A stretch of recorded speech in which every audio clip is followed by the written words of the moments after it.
Good morning, everyone. Good morning, and welcome to Tuesday, second day of the work week for those of you who work under that schedule. It's my first day out of two for this week.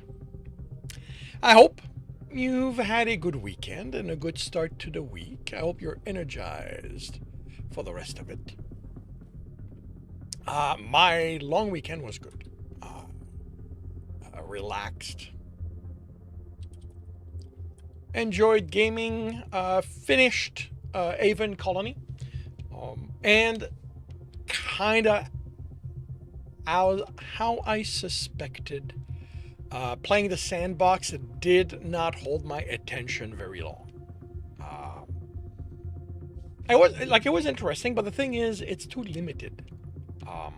Because all their sandbox really says is that you don't have any quests, you don't have any goals. So you just build until you run out of resources and you get attacked all over the place. So you build protection, and at some point, there's nothing left to do. And I'm not an achievement chaser, so the Steam achievements are meaningless to me. I'm also not a completionist, which I guess falls under the achievement chaser. So I'm glad I played it. I really, really liked the campaign. I kind of hope that at some point they add a new campaign, but doesn't sound like they're going to do it. Like it sounds like this game is done for them. Like they're not going to. I mean, their Discord doesn't even have the studio's Discord doesn't even have a chat dedicated to Avon Colony. So that kind of says how little they're interested in pushing that forward. And I forgot to set stuff up. But yeah, like I'm quite glad I played it. I enjoyed it.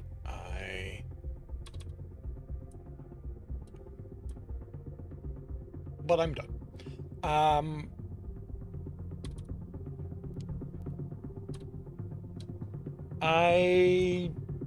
Afterwards, I then needed, I needed to find something else, and I played around and ultimately went back to Space Engineer. There was an update, the Apex. It's a DLC. It's the Apex DLC, and they always, and I do like that aspect, is that while there's an aspect that some things that you gain by buying, there's open stuff. There's stuff in there that just is given. So it's a new, basically they're making it an actual survival game by adding food in it. It's optional, so some people don't like it. They can. I've always added a mod that gave me food and drinks, so I enjoy it. And yeah, I figured while I'm waiting for Space Engineer 2 to activate the survival aspect, I am trying this. I figured we'd see what it gives me. I also quite like the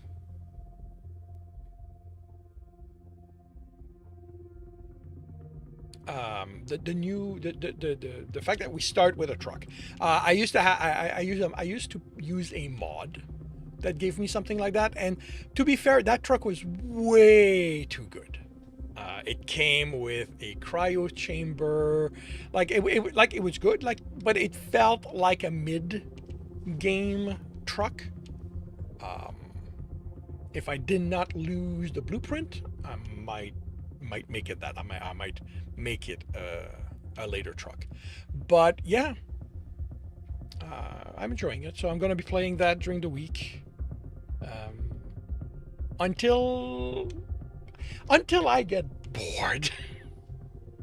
They as part of their survival, one of the things that they do that I like is, as part of the survival aspect, they've added a mechanic that actually makes you want to survive, because the longer you're alive, the more boosts you gain. Like, they're not giant boosts, at least at this point. Like, I don't know, I haven't looked into where they cap, but they're still boosts.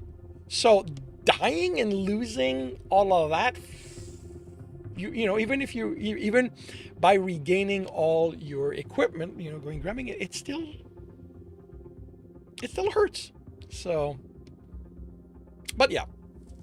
Alrighty. Today is Tuesday. That is, the morning is reading correct for those who are new to that. Oh, wait a minute. I am forgetting, of course, to start this.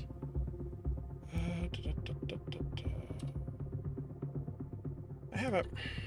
Well, it's a long week. I'm coming back from a long weekend, so yes, there are things that I am forgetting to do. But yes, for those who are new to this is when I read chapters from my book and correct them as I go. I record those. So I will ignore the chat. Actually, is this on the right page? Yes, good. I will ignore the chat while I'm doing this, and whatever is said will be addressed when I get back. So I will start by confirming the microphone is on, turning off desktop audio. I will confirm I'm on the correct screen. I have the correct image up. I am starting the recording, and I'll see you all on the other side. Welcome back to another reading and correcting with me, Kendar, the Tiger Writes, and Ty, the Tiger Supervisor. These are where I read a chapter from one of my stories and correct it as I go. If you want to listen to these live, it's every Tuesday morning, 8 a.m. Eastern Time on Twitch and YouTube. And if you are looking to support me, that is on my Patreon. Today we are doing chapter 34, Redux of the Technician's Fight. So, Xeniel said as they walked along unoccupied shop space. Anyone has an idea how we're going to get deeper? You're at a Holon. Thur replied, that's why you're here. I got you onto the station and past the garden. In raids, I was always more of the one thrown at groups to distract them. Or maybe it was just to get me dead. Mother never bothered giving me clear orders. Deal with them was the extent of it when she'd physically throw me at them. He grinned at Jeremy. You've met her. You've seen how strong she is. I remember, Thur said directly. Right, you were there too. Saved my ass if I remember correctly. Jeremy, as Beto said, instead of acknowledging the comment, how would you go about gaining access deeper on an Earther station? Well, back on Einstein, it was just about me stepping to a door. My biometrics were in the system, and my clearance was pretty high. I never tried to gain access to the parts I knew I wasn't allowed. Ballads would have the expert use their tools to get through a door. Skaram said. Did anyone bring door opening tools? Xeniel asked. I have the scanner, Jimmy said. Not that I can think of a way it'll help. If it has power, I don't want to cut that, or it's basically going to jam it shut. In the movies I've watched, it was just about them walking around until they found an unlocked door, but I watched mainly comedies back then, so I wouldn't use that. Do you think someone could forget to lock a door behind them? Throws asked, looking in the corridor between two shop space. I doubt it'd happen. Jimmy replied, then remember an incident. Although I did end up with a civilian storing my lab without authorization once. Tracking down the tech that had come through one of the halls leading to the promenade wasn't easy, but you can be sure I let her have it about not making sure the door had locked when she used it. Don't doors lock automatically? Yamilk asked. They do, Thur replied. But with how many there are, it's a statistical certainty that eventually one will malfunction in such a way that it won't activate properly. There's a case once or twice a week on the Bane, Jeremy added. This station is much larger, Xeniel said. But the dock has to be watched, Netril pointed out. They'll send security the moment we go where we aren't allowed. Might even sound the alarm. Jeremy groaned. They won't sound an alarm. Even every movie we have with Gilsarians has them as bumbling idiots incapable of resisting their curiosity. Why? Yetirin asked. To make you less threatening, I think. And it has something to do with how cats back home, those are small, four-legged, we know what they are, Thur said. It's an insult thrown at us, so I researched them. I don't know, Zeniel said. A small predatory animal the Earthers domesticated, Urim said, with a reputation for being extremely curious, Jeremy added. My bet is that we find an unlocked door and go through, they'll send security, but won't take us seriously. That will work to our advantage, Emil said. Except those are suppositions, Thur said unhappily. It's asking his namesake to leave the bed the moment we need his help. He never leaves my bed until we're done, Genil said, then hurried to add, but I promised the captain not to pull anything like that. Do we have an alternative? Throws asked. We never considered having to go beyond locked doors into enemy territory. That's more of a hunt for a special ops pack. Genil glanced at Thur and was glared at. Before Jeremy asked what that was about, poor Thor spoke. We proceed and look for an indication a door isn't locked. In the meantime, we try to come up with an alternative. Jeremy, if we get through that way, what about the other doors we encounter? Again, I just have Einstein as a reference, but once we're past the door, keeping the civilians out, access is pretty free unless a section has a different security rating. Those are marks, so you know not to bother. How likely will the prisoners be behind such increased security? Really likely. Genial said, you don't hold people you're planning on selling someplace anyone getting in can reach. There's going to be another locked door between us and them. What are we going to do then? Scaram asked. Deal with it then, Thur said in a tone of finality. Took nearly 2 full levels before they found such a door and almost missed it because of how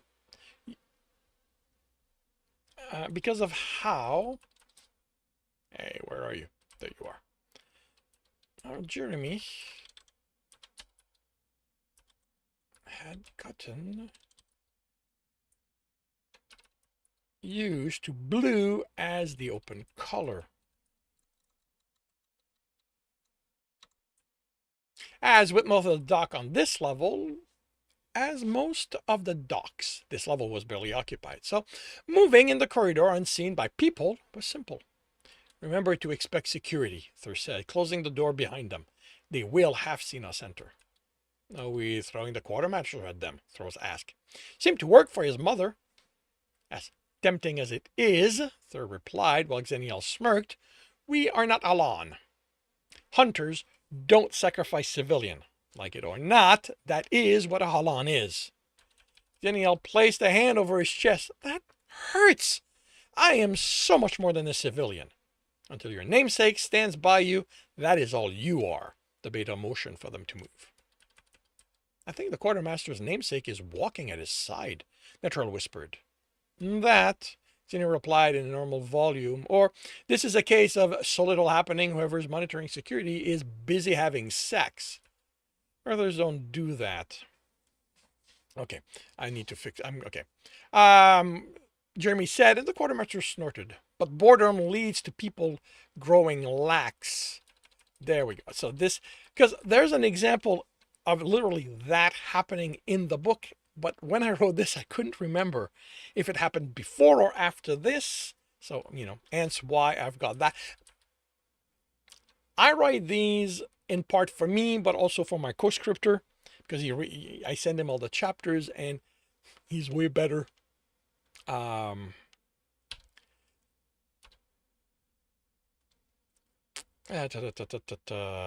He's better at remembering things like that. Lead to people growing lax.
Um, but boredom leads to people growing lax, as Beta replied pensively. As you well know.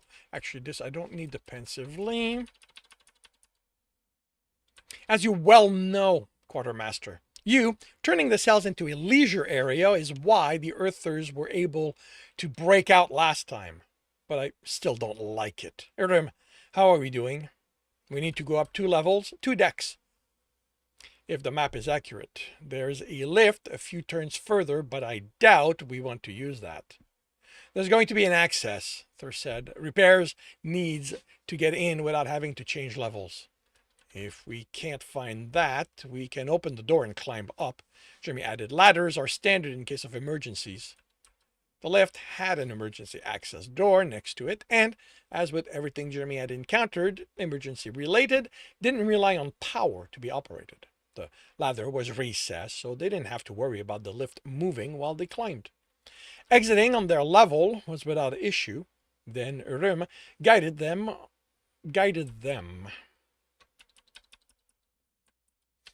We have a problem, the male said, indicating the locked door ahead.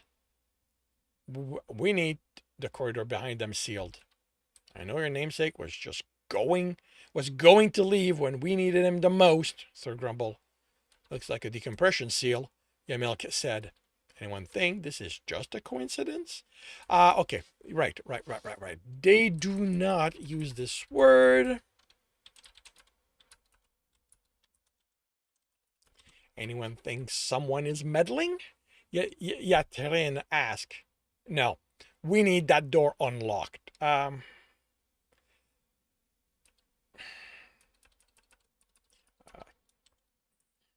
Thur ordered. This is beyond what I know, Aram replied, and Jeremy went to the door, scanner in hand. Need to remember, I need to make adjustment because he's got a tool bag now. This wasn't his field, but doors and locks relied on power. That he knew. The danger was that accidentally cutting the power would lock them in.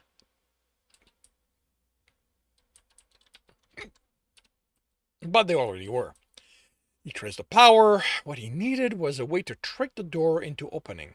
He only knew of one way, He only knew of one. Create an emergency recurring in evacuation. Doors automatically unlocked. Then they couldn't get the emergency to sound, which would ensure they could exit, but having scientists constantly play with his reactors, which were connected to the local power grid, because studying the effect of their experiment couldn't be done in a power vacuum, had shown him situations where doors could be convinced such an emergency was happening. All the locks in the lab had turned green. Of course, when the grid had been overloaded, then the grid had been overloading, and everyone had been locked in for hours. For the hours it took the emergency service. Then okay. Of course, then the grid had overloaded. Okay. Afterwards. And of course, before could anyone realize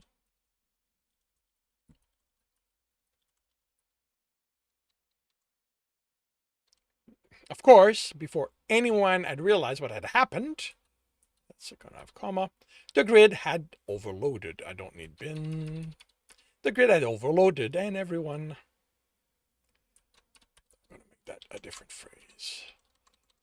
Everyone had been locked in for the hours it took emergency services to make their way through. He traced the power to an access panel on the wall.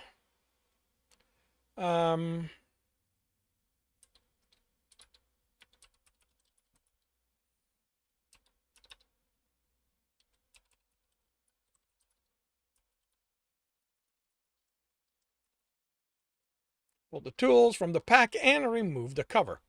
You look to the others to get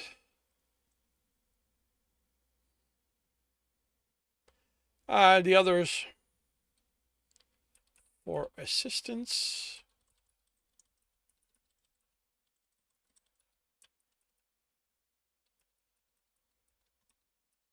but they were busy. Um,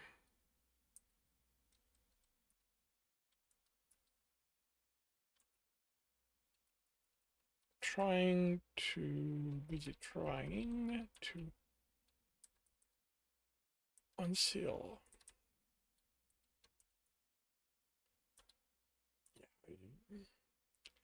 Trying to unseal the door.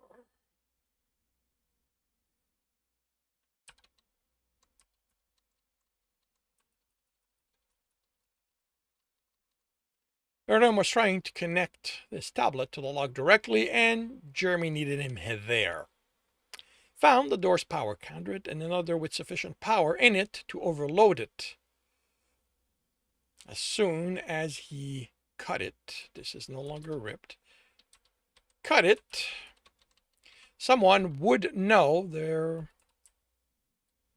would notice that, would notice, but they already knew about them. Aram, when I tell you the light's go, the light's going to go green, you open the door. What? The male asked. Jer, what are you doing? Thur asked as he sliced the conduit.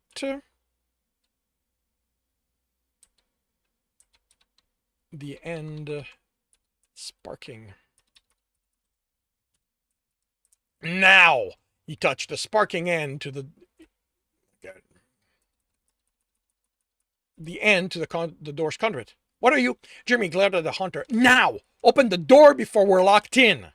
The male stared at him as the green light flickered. Fucking do it now, or I'm going to cut your balls off. That got him over his confusion, and he slammed a hand on the panel. Out! Jeremy yelled, shoving the sparking conduit in the wall without care. We need to get out now. He put his shoulder to the open door in case it started in case it closed. Once they were all through, he let go and it remained open. We should... Grisnir? That feels like a typo in the name. Nope. Grisnir slammed against the wall, arm to his throat. What the fuck was that? I got us out. Room one. You don't... Her yell was interrupted. Enough!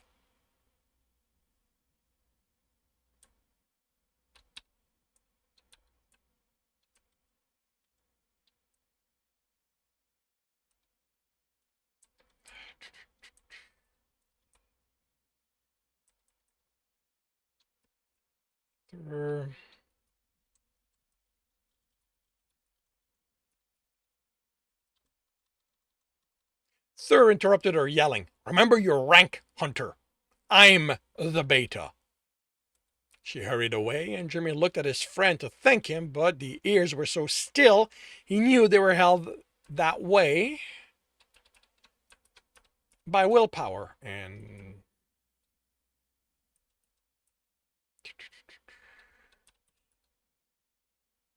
okay, that's good. And Thur only got like that when he was pissed, and he was glaring at Jeremy.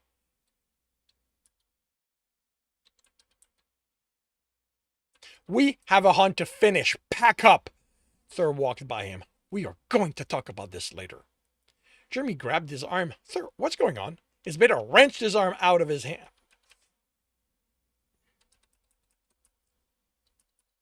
I said later.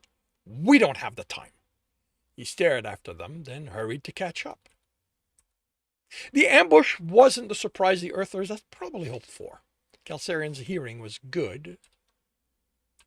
But even then, by the time those lying in wait ahead were heard, a group had moved behind the pack. Ear code was exchanged, and Third translated. No, he doesn't need. Well, you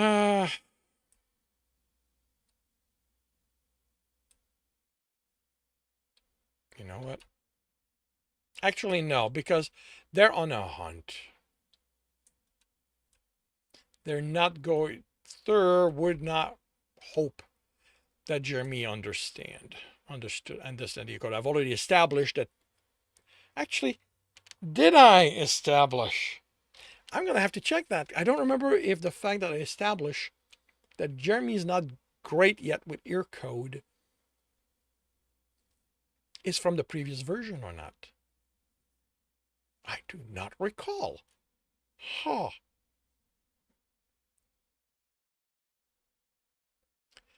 Pressing forward in for the increased space the corridor opened to and the potential for cover. Space turned out to be a small commercial zone with unoccupied shops and places to sit and eat like I don't need the buy the food kiosk. Place to sit and eat. The Earthers' barricade stood out and Jeremy's pack rushed to use the table as makeshift cover. Blasting the okay.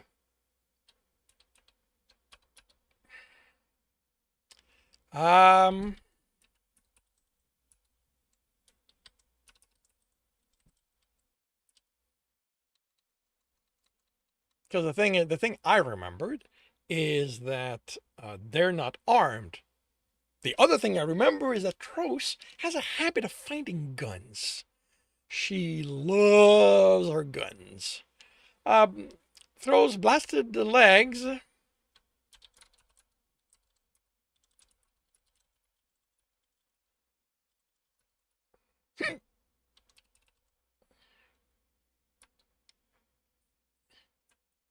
Barricade behind them.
All right, that should cover that.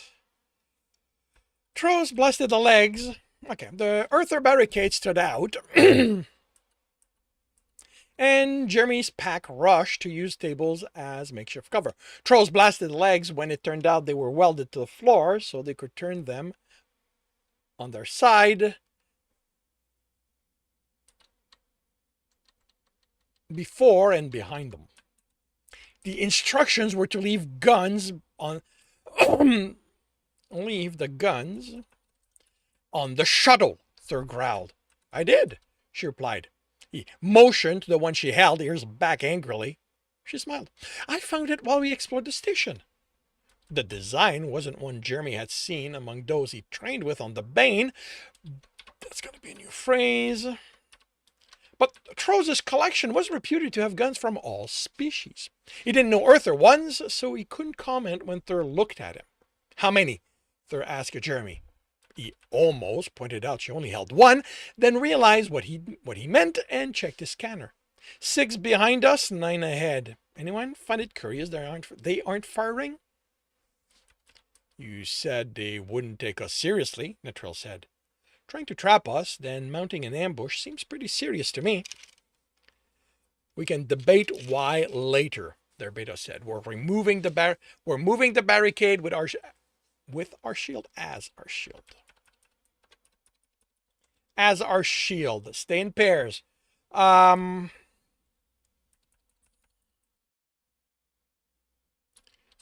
reach them. Stay in pairs. Jer, you and Zinnial are with me. Remember, attack and retreat. Don't let them tire you out.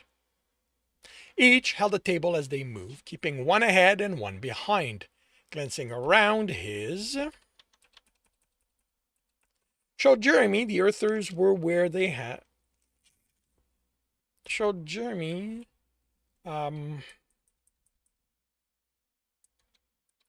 Jeremy's Earthers blocked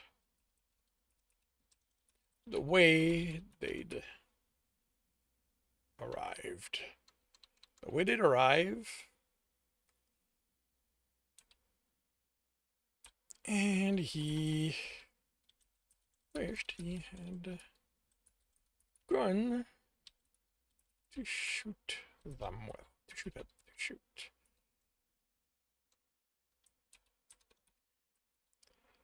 Okay, so the fighting started before they reached the barricade. They jumped, rushed over them.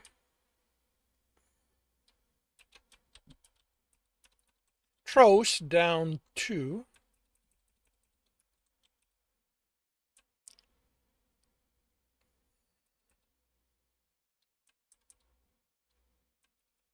Down 2 before the others reached them. They removed them, ordered them apart.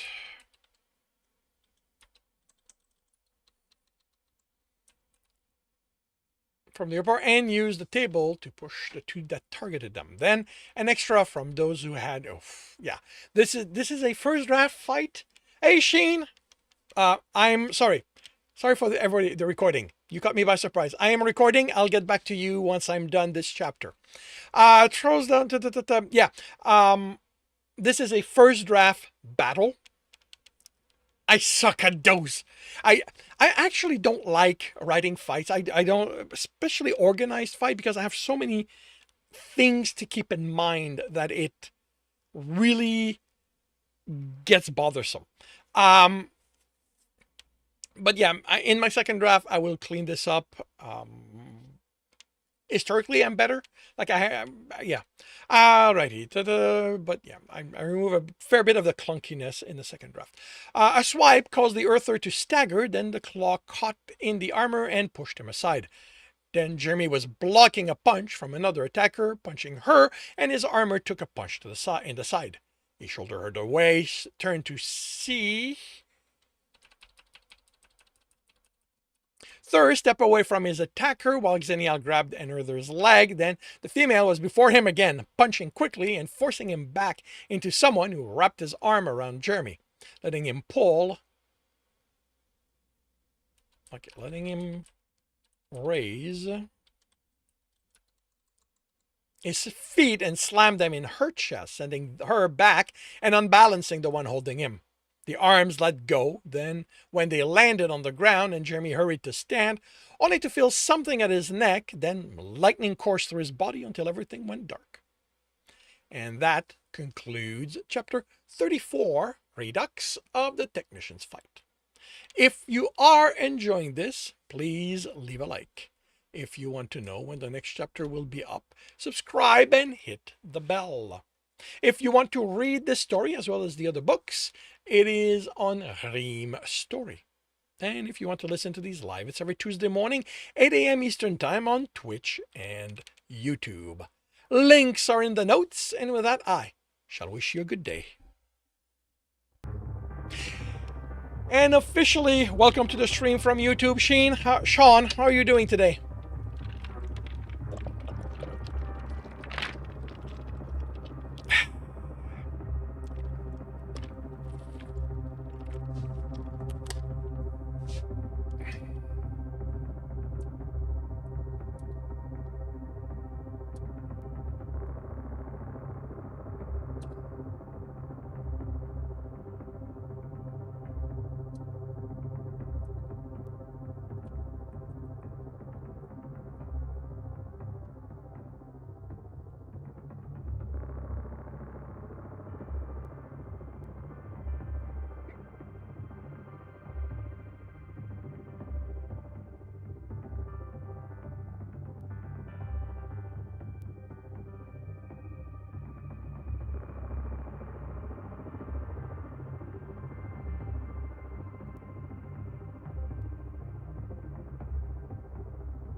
Uh, 20 becomes 22nd.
You are taking your time. Are you going to give me problems today?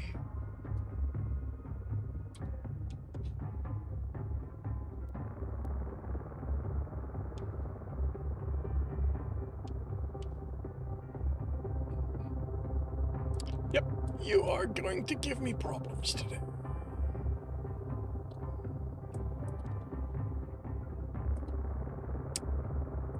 Okay.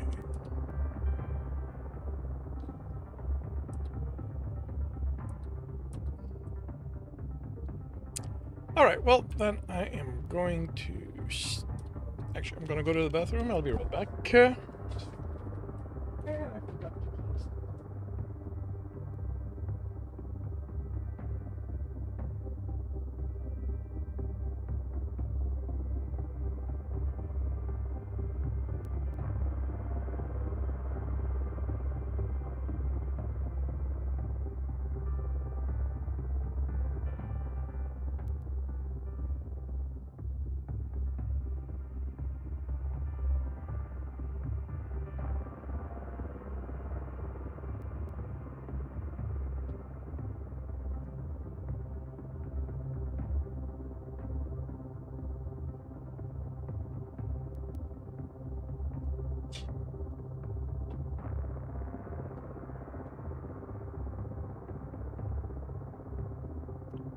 Alrighty, so I am going to start another chapter. And again, while I'm doing that, I will be ignoring the chat and addressing it when I return. So, confirming the microphone is on, turning off desktop audio. I am confirming I'm on the correct screen. I have the correct image up. I am starting the recording, and I'll see you all on the other side. Welcome back to another Reading and Correcting with me, Kindar, the Tiger Writes, and I, the Tiger Supervisor. These are where I read a chapter from one of my stories and correct it as I go. If you want to listen to these live, it's every Tuesday morning, 8 a.m. Eastern Time on Twitch and YouTube. And if you are looking to support me, that is on my Patreon. Today, I am doing chapter 35 Redux of The Technician's Fight. Jeremy regained consciousness to the realization he was tied to a chair and how ridiculous that was. Gelsarian seats weren't designed to tie someone to them. Someone could be imprisoned in one, you thought, with something covering the open front, but tying? That was. He jerked straight, pulling on his arm, and then held pulling his arm to no effect. Jeremy! Someone exclaimed. I knew this would work. The male spoke earther. He forced himself to settle down. Panicking wouldn't get him out of this. He ignored the thin earther in the lab coat in favor of the room, a medical room with half a dozen beds, 2 desks, each with an uncomfortable-looking assistant. 2 guards stood on each side of the door, and a corner made up as an office, in front of which stood the male who spoke. He'd addressed him with a shortened version of his name. Who'd addressed him with a shortened version of his name? Jeremy studied him. The thinness didn't seem healthy, and the light brown skin had an ashenness to it. The curly brown hair was flattered, and he remembered, and he realized who this was and almost spurted out the name. Jeremy wouldn't honor him with any short version of it. Dr. Omar Sewan. That's Sewan. He greeted him, trying to make the words flat. Co-scriptors pointed out that this may very well be the first time that Omar's full name is used in 2 books. When did you get so formal, Jeremy? Don't call me that. You haven't earned the right. You may address me as Hunter Jeremy Bradshaw. The male stared at him. Wow, did they do a number on you? But don't worry, you're safe now, and these 2 will make sure you remain so.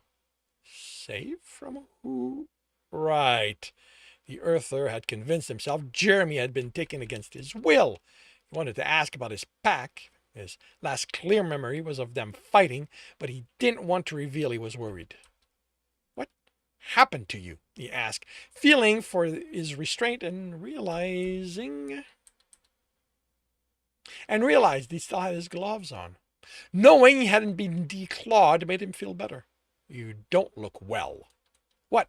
You think that after the cat stole you and destroyed the technology I'd been lent, I'd be lathered with food and riches? They wouldn't even let me back onto the ship. I was too much of a risk, they said. Making my way here was a bitch. Had to stow away on a ship that was going to a station where I knew. I keep doing that, going no instead of new. Where I knew people came here, and because I couldn't be detected, it meant I could barely print myself anything to eat and drink. Otherwise, power use would be noticed. And what? You didn't look after your health once you got here? A claw against the material, holding his wrist together, left an indentation, so he could cut it. He just had to be careful he didn't draw attention.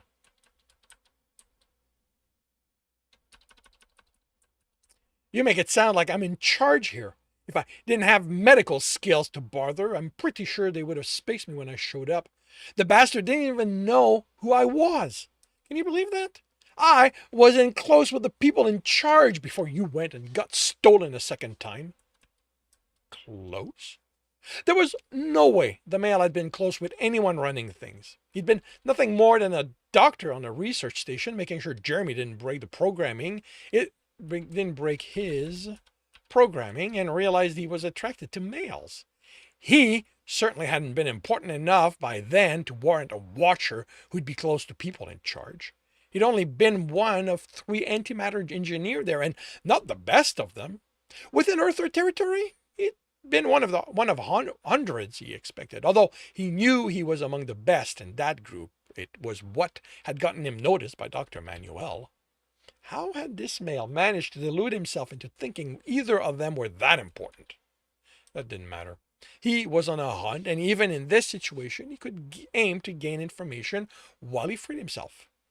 Where are they? The Earther stared at him. Who? The tone implied he couldn't understand why Jimmy would ask after anyone. The people who were kidnapped off the merchant ship. I doubt it's a coincidence you're here when this is...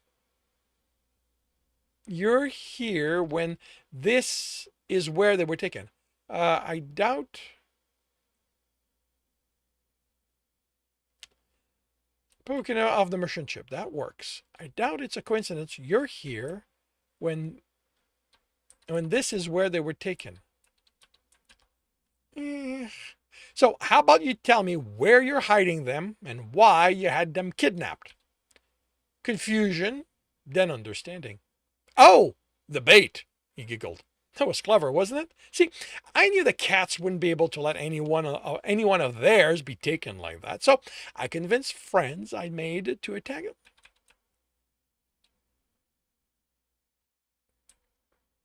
So I convinced some people here to attack them.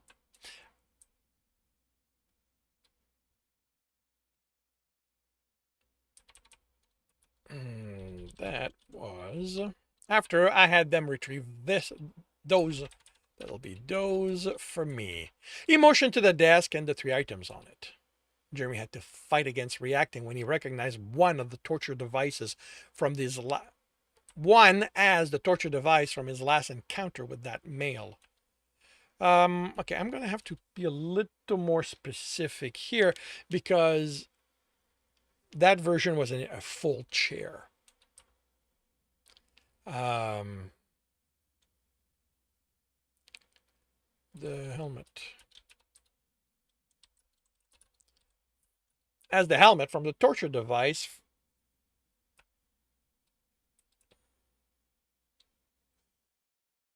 from his last encounter with that male.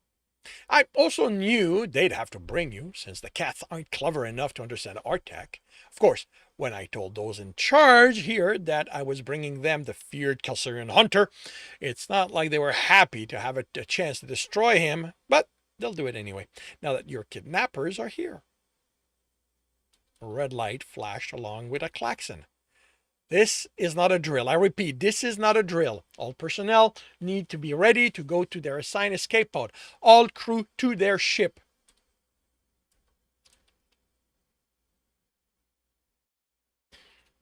There's a Kelsarian ship somewhere. Somewhere out there.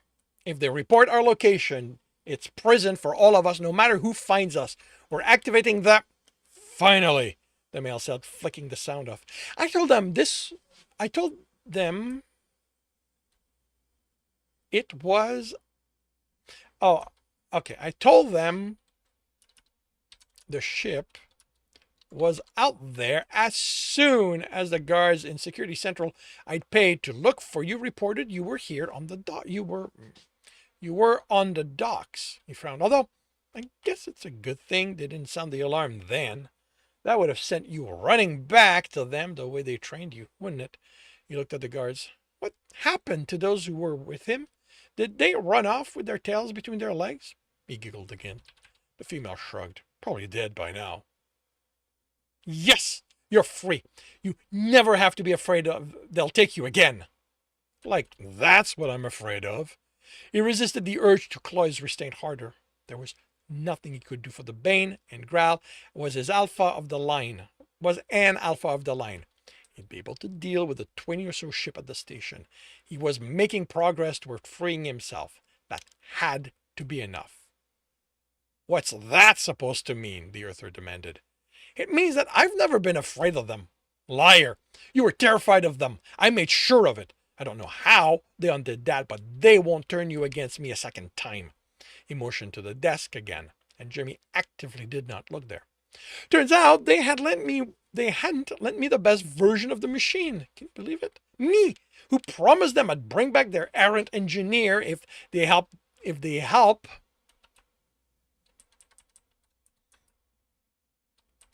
Didn't even give me the best tech to work with.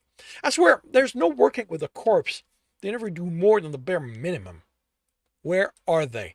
Jimmy demanded, and when Omar turned to the desk, the male faced him again, looking confused. Who? Jimmy forced his teeth apart. The people you kidnapped. Confusion still, then understanding. Oh, the bait. I don't know. It's not like I have a need for them. You're the only one who matters to me. If I had to guess, they've been turned into rugs by now. Was that possible? The level of alarm at the Bane's presence spoke of worse thing happening here than the Black Station. Even it being within disputed territory wasn't enough to warrant. Was it possible? Add, because Xenial does bring that up. Been right? Has Xenial been right? The level of alarm at the Bane's presence spoke of worse things happening here than a black station. Even it being within disputed territories wasn't enough to warrant something as drastic as attacking a hunter ship. Graal had told him as much as black stations were a problem, no one actively tried to shut them down. They were places to get a sense of what the Halans were up to. Raiding the occasional one was needed so they wouldn't think they could do whatever they wanted, but they were allowed to return to operation afterward. Jimmy gritted his teeth. Omar? The restraints were nearly all cut. Damn it, Omar, look at me, he demanded when the male reached for the sleeker of the devices on the chest. The male turned, smirking. Oh, what happened to all that formality, Jeremy? Forced aside to keep him from reacting to his shortened name. What's this about, Omar? I mean, really about. If you aren't working for the Earther government anymore, why do all this? They're the ones who wanted me back before me being with Al made people back there realize the sickness is a lie. The male crouched before him. Why? Because you're my friend, Jeremy. He took Jeremy's head in both hands. You're the best friend I ever had. I could never leave you with those perverted monsters. When they wouldn't work with me anymore, I realized the corps had decided to wash their hands of you. They were going to let you suffer all the horrible things those animals were going to do to you. But you don't have to be afraid anymore, Jeremy. I'm going to keep you safe. I'm going to undo all the lies they put in your head about me, and we are going to be the best friends there's ever been. We are going to be tight. The smile the male gave him was filled with so much hope it was sickening. Omar, Jeremy said, forcing the restraints apart. Yes, Jeremy, he answered with the kind of tone Graal spoke to him after a night of lovemaking. Go fuck yourself. He punched the male in the face as hard as he could, and the Earther ended up sprawled on the floor, unmoving. As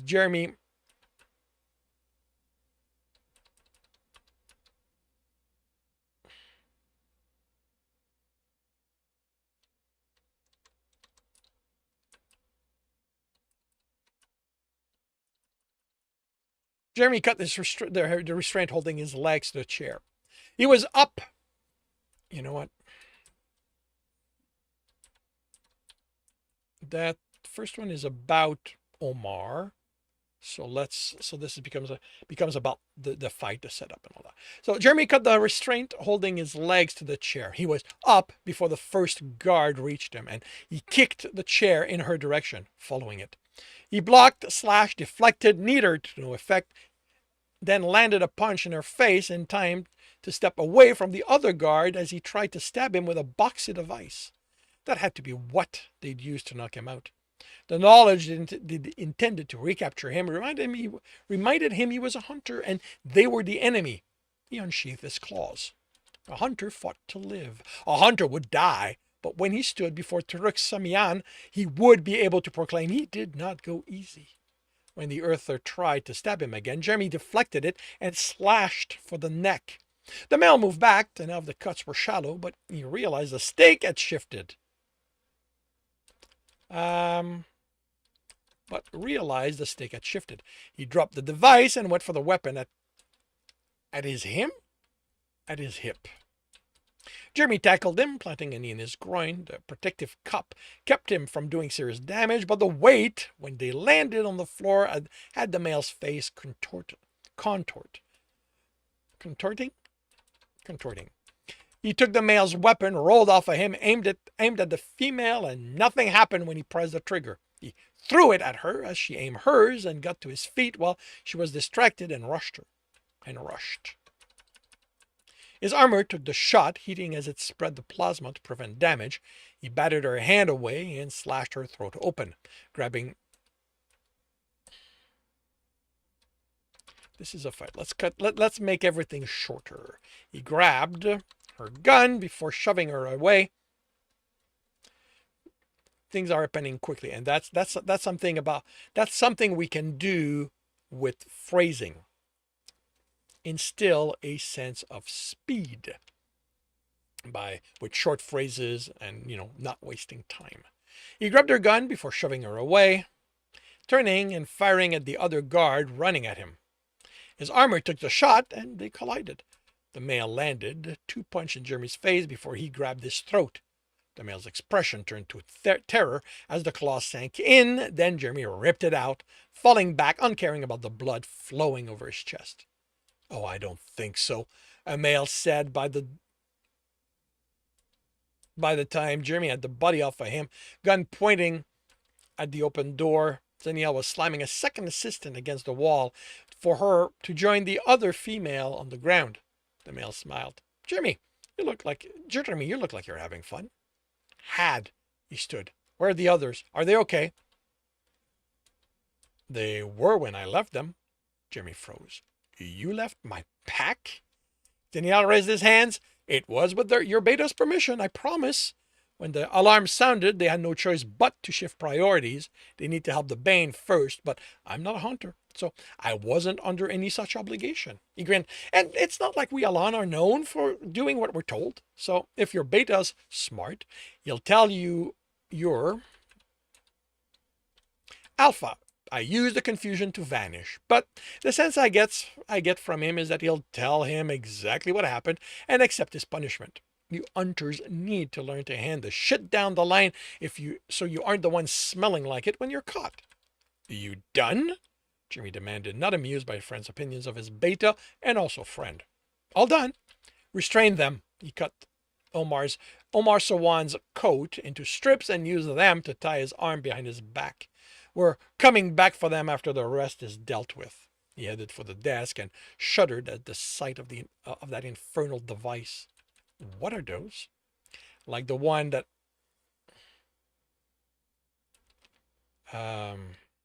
made me terrified of Growl. He looked through the cabinets. "What are you looking for?"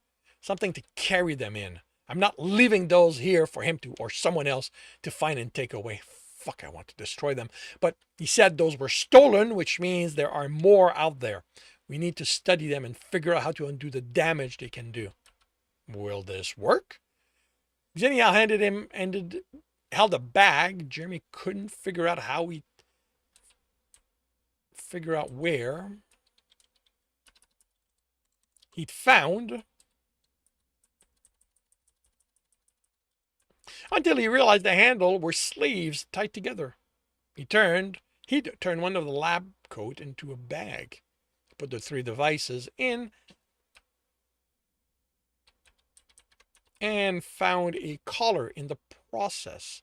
He checked his neck and found Checked his neck. He wasn't wearing his. He almost went to the male to kick him for taking this off him. Put it on, then touched his ear and felt the earpiece in place. His tablet was still in his pocket, and he tapped his beta's name. Beta, this is Hunter Jeremy reporting in. The frequency's blocked. Xeniel said, it happened not long after the alarm. Told them I was on board. They're probably hoping this is going to keep us from warning the Bane of the coming attack. I'm not worried. I'm not either, but they don't know that. We should. Jeremy stopped and looked at his friend. If the frequency is blocked, how did you find me? Danielle smiled. I just walked around and counted on a lover to guide me to you. And that concludes the Redux chapter 35 of The Technician's Fight. If you are enjoying this, please leave a like. If you want to know when the next chapter will be up, subscribe and hit the bell. If you want to read this story as well as the other books, it is on the Ream Story. If you are looking to listen to these live, it's every Tuesday morning, 8 a.m. Eastern Time on Twitch and YouTube. Links are in the notes, and with that, I shall wish you a good day. All right, let's see if this will work.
So that was 22, that'll be 25.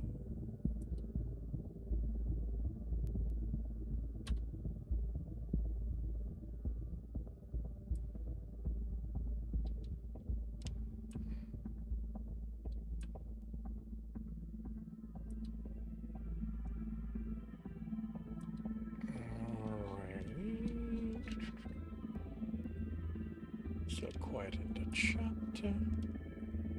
So I'm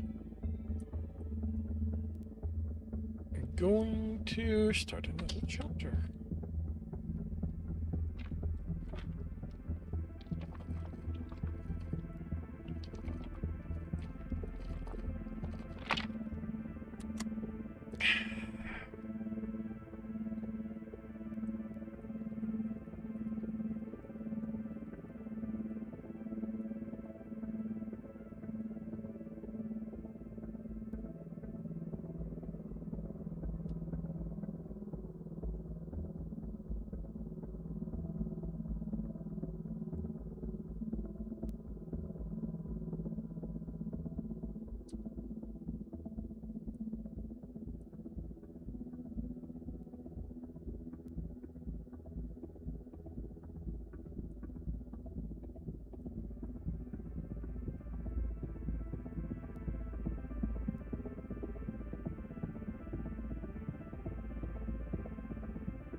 I am confirming the microphone is on, turning off desktop audio.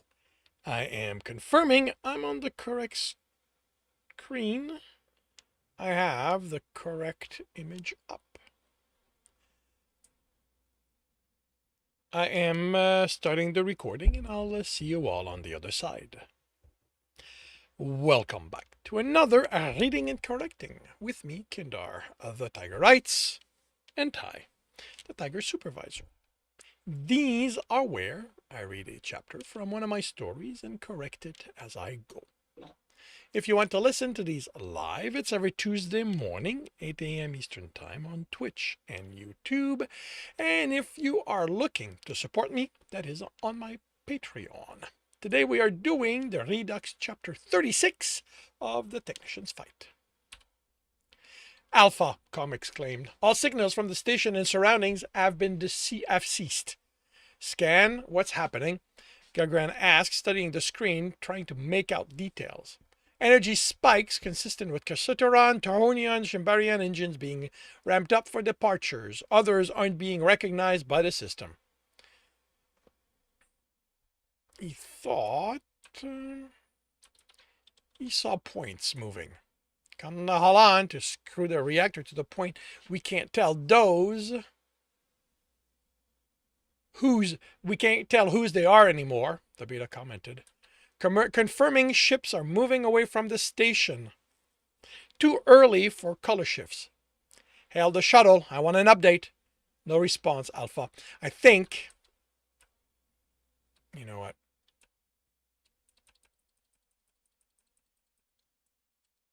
Com frequencies are being jammed. Trying.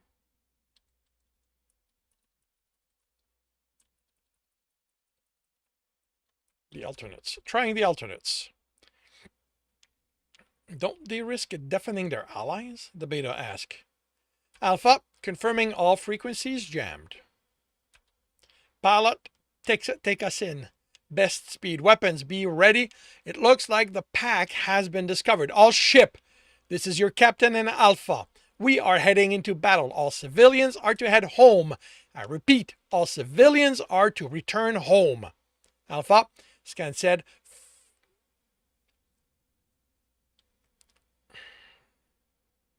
4 ships are blue shifted, dark enough to be heading in our direction. As soon as all civilians are within the housing sector, lock it down and activate the armored baffle. Time to weapons range. If no one changes their acceleration, 2 hours to effective weapons range.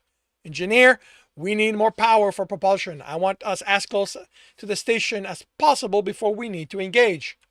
You want me to make everything dark to make that happen, Captain? The engineer demanded derisively. Will that make a difference, Alex? The male snorted. Not at this short range.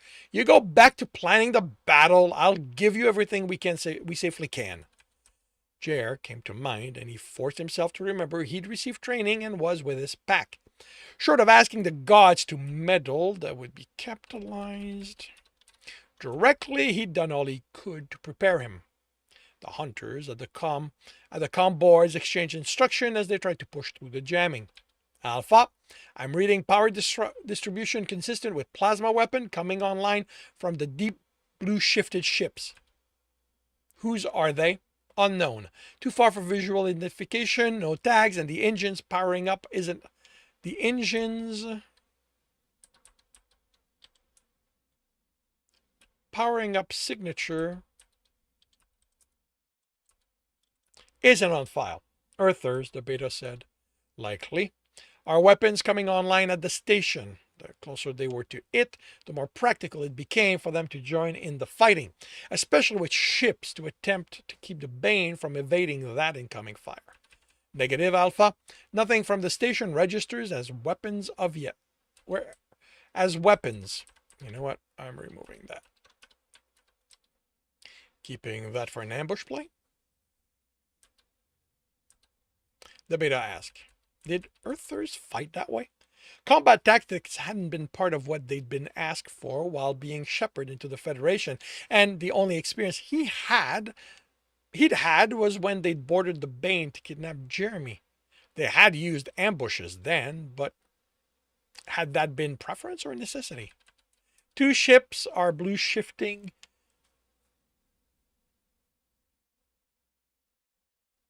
Blue shifting dark, a Tahornian and Shimbarian.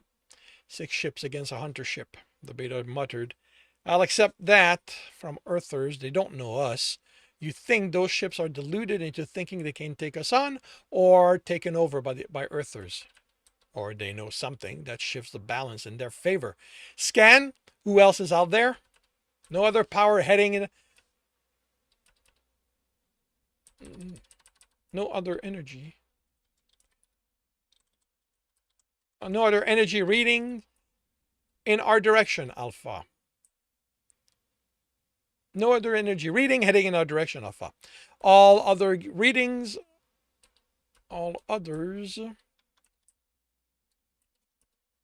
are heading away in various hues of red.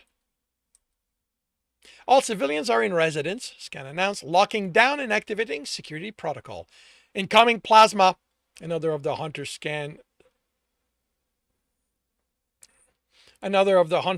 at Scan said. Range, 10 minutes to optimal firing range, more incoming plasma. Engineering, the pilot said, can I get priority over weapons? Engineering, Gagarin said, bring the backup online. I'm sorry, his friend replied. Did you think I'd wait for you to remember we have that before making use of it? Pilot, you do what you have to and let us worry about power distribution.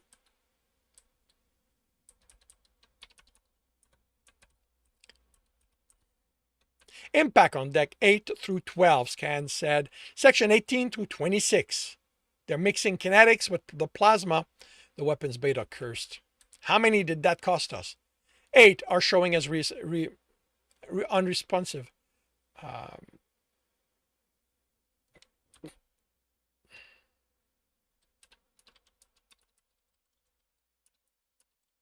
8 turrets are showing as unresponsive. Repairs is sealing their suit to look over the damage. Won't know until they're down what can be brought back up. Engineering here. I've got power to that section. I'll bring it up if repair tells me there's no chance of overload. That's taking 6 more weapons out of service. Weapons, can we compensate? He'd ordered the engineer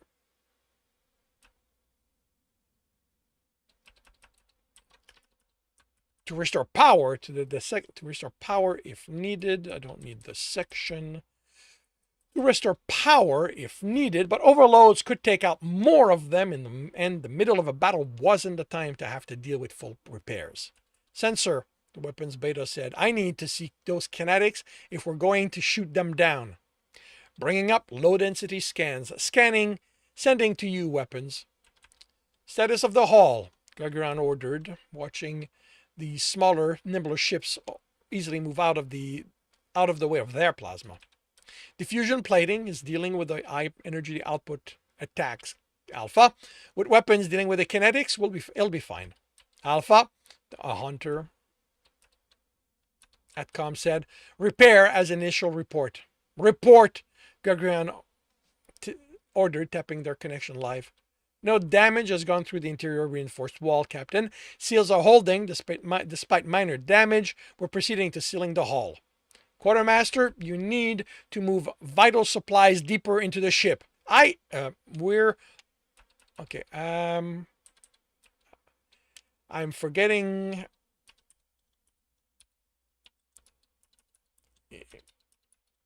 As early as possible, always.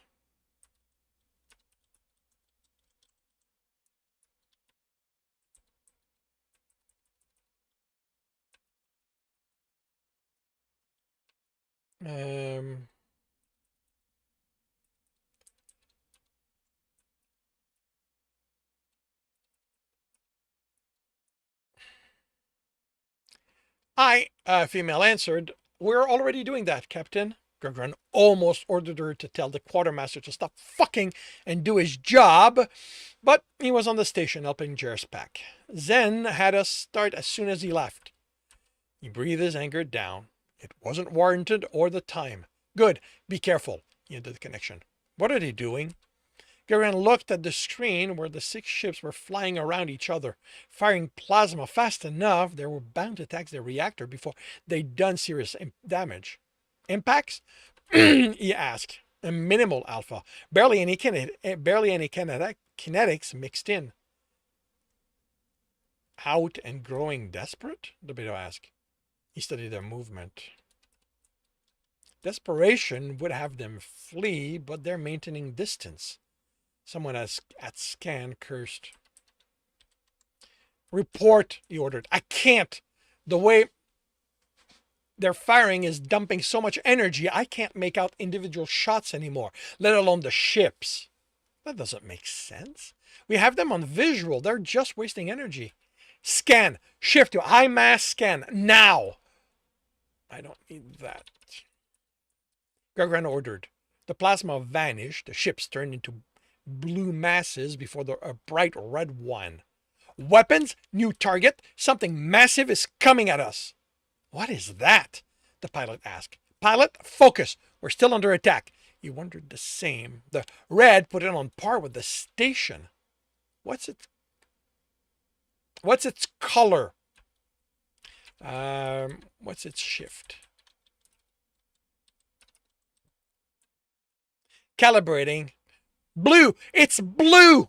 Evade, he ordered. Moving. Captain, she replied. The pilot. Alpha, I'm getting energy spikes through the plasma disruption. It's altering course, the pilot said. She tapped her boards, tapped again. It's staying with us. Engineer, propulsion needs all you can spare. We have a predator on us. He cursed. The Bane was not made to be prey. Where did they hide that thing? The Beta asked. No motion. Someone from scan replied. No light for it to block. No energy output higher than that plasma barrage. Until we scanned for high density, it didn't exist. High mass scan is so being made standard, someone else said. Pilot, doing what I can, Captain. We're sending it toward the red because we clearly have the higher thrust to mass ratio, but there's no way we outpower something that massive. They'll be back into the blue at some point. What's the situation with the attack ships? Still on us, Alpha. Weapons. Can you deal with them? I need to focus on one target, Alpha. We can't have them spread if we want to survive this. Pilot, can you outmaneuver that mass? Definitely, Captain, but anything but a straight line will cost us speed.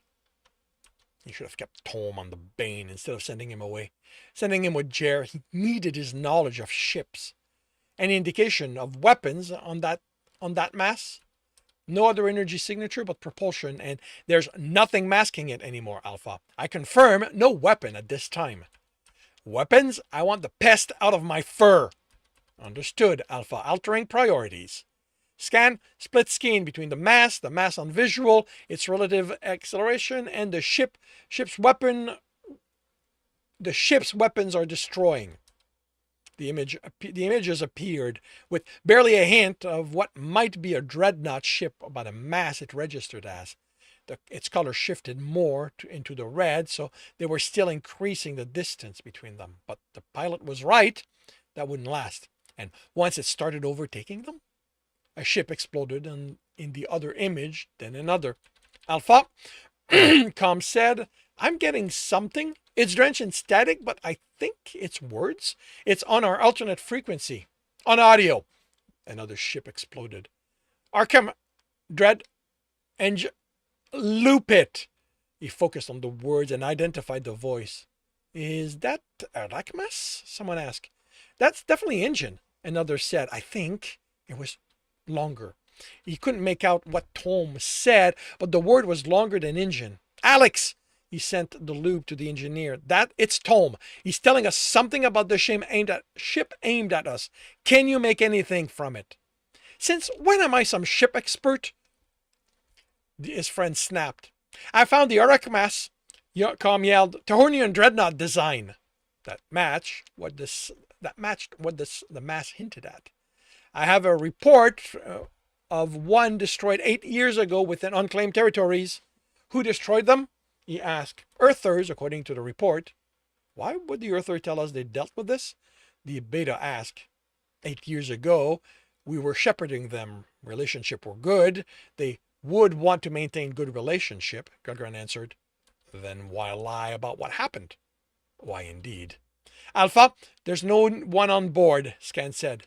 Can we disrupt its electronics? I don't know. Our dreadnoughts are massively shielded. Scan replies, we'd need to punch through that before we'd have a chance of getting something in to disrupt their computers. You are so fucking sleeping with Zinnia Haran, Growl, Alex said. The design is on file. A schematic appeared on the bridge. All I have is a quick look.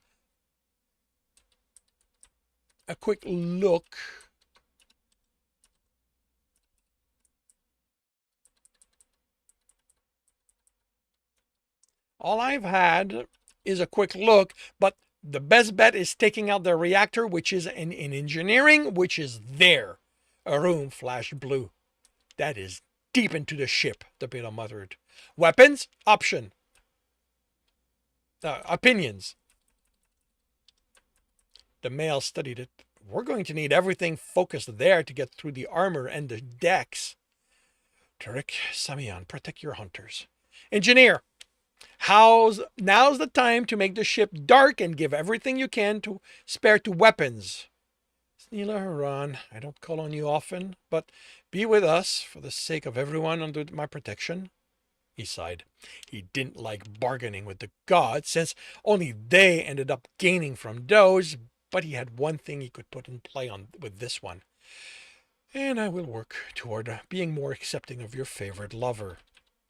Voices droned on as he waited, sending each other details, instructions. Details and instruction. Weapons that ask questions, and someone answered. He'd played his part. Now he had to let his crew play theirs. The dreadnought shifted into the blue, then that deepened. Their relative angle changed, and Gregorian saw the underside. Then the dreadnought adjusted. It's programmed to protect its underside. Can I change that? I'll leave that for second draft. Firing test blast, Weapon said, and a trail of plasma headed for it. Impact, Scan said, reading damage consistent with strength of the plasma, confirming no disruption field. Good, Weapon said. Now, if someone can get us onto that thing, we can blow it up. Captain, the pilot said in the stretching silence, looking scared. Permission to invite Jezbiliam to my side? Everyone stared at her. He looked at the screen, reading the information there. Nothing was in their favor. He'd asked the gods to meddle, and he couldn't be picky which one answered. And to be fair to her, for all the headaches she'd given him, she had been on his side, so yeah, why not? Permission granted. Engineering, weapons. I need all the power you have to alter our course. Any chance you'll share what she's whispering? Scan asked. Not unless the captain orders me to, she replied, tapping away. The dreadnought shifted even deeper into the blues. Knowing what Jezbiliam was inspiring was never a good idea. I order you. But at this point, being prepared for the insanity could only help, he hoped. Well, that dreadnought's mass is so red, it's lighting up the bridge, and it's obvious it's programmed to remain lined up with us. What it's going to do, what's it going to do if I accelerate us at it? Nothing. Com replied, it's already trying to hit us. It's not going to get out of the way. If she's telling you to make its job easier, please stop listening. What happens to massive objects at very high speed? Their effective mass increases, the beta said. Basic physics. What happens to massive object response time as its mass increases? That slows, the beta said. But the Bane's also accelerating, and it's got to have a more powerful reactor than ours. Captain, Scan said, this is something like all Jezbiliam is interested It's sounding like all Jezbiliam is interested in is helping us reach the forest faster. Can you order her not to get us killed? But the pilot continued as if no one had spoken. If I time this just right, I can get us under it, close to its hull before it has time to react. Engineering dumps everything into weapons and they see their target. Before you tell her to stop, the engineer said, as Grogran was about to do that, you shouldn't have ordered her to reveal what just M&BM planned. I'll remind you that ships don't explode like they do in ballads, or even like the ones that were pestering us. Something that massive will be redshifted well behind us by the time the explosion reaches the hull and sends shrapnel out. That is, if it even explodes. It's more likely not to have any. It's more likely. The reactor will explode. It's got antimatter in it, but it's more likely it's all those decks will muffle,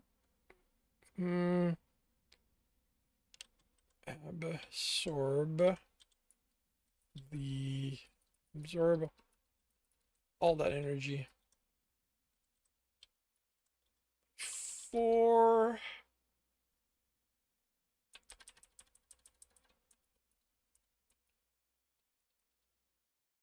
it reaches the hull.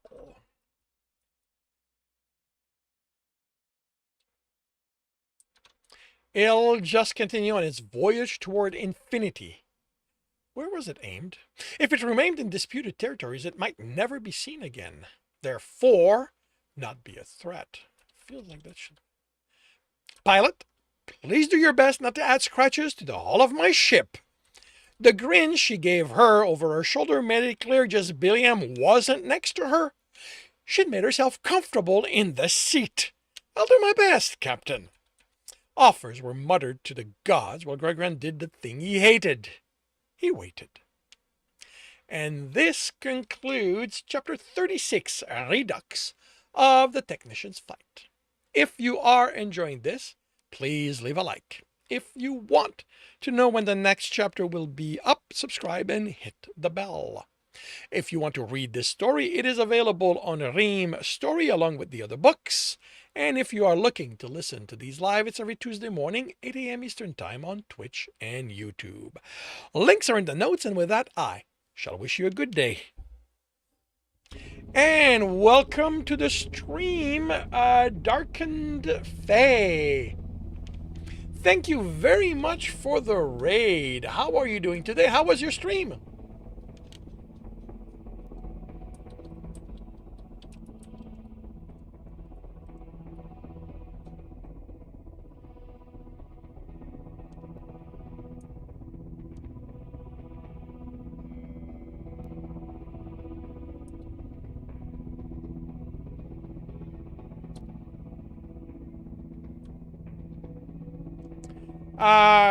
It was good. Got here a little late though. How's your my stream's going well. This morning it is read and correct. Basically, it's one of my method of editing. You know, I literally read a chapter out loud, and it allows me. I discovered that I'm better at catching mistake, typos, grammar when I hear them than when I just mentally read them. When I mentally read something, my mind adjusts things so that instead of seeing what's on the page, I see what I know should be there.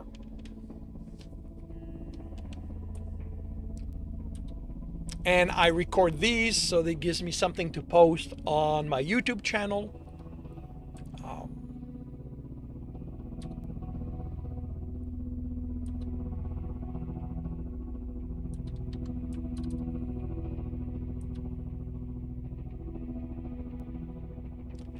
But yeah. And this afternoon I'll be writing a chapter for the daughter. Okay, let's see. Let's take a look at this. Did I make a mistake in here? That's posted right now. That is May 22nd. That's in the future. All right, let's try posting that again and see what happens. In the meantime, I will do this.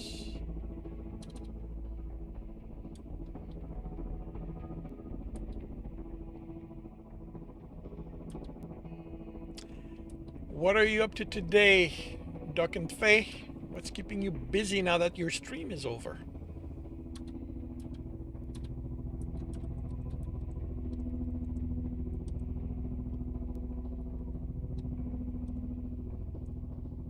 Hey, Ekla! Welcome to the stream. How are you doing today? That'll be 27. And we're just going to close that. You have to tackle the laundry monster. Ah. Large family, or you simply wait until it's a monster to do it?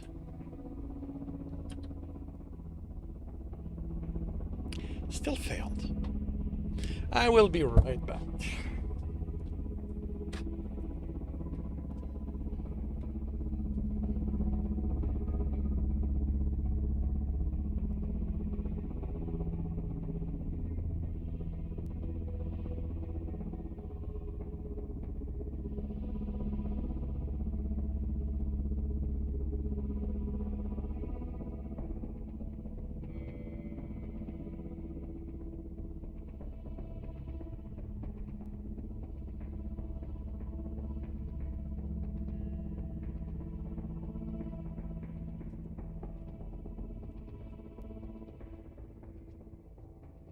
It isn't too bad. Laundry Monster just sounds like an epic quest for motivation.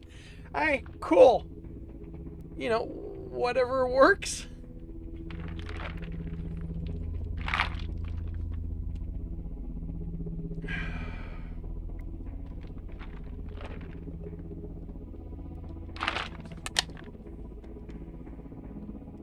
So you failed again? Alright. Alrighty, so I'm going to move on to Harker.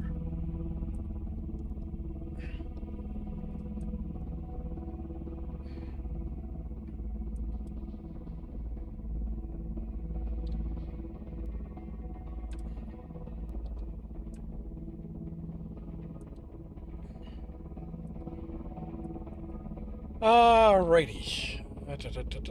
So I will. Alright. So I will start another chapter.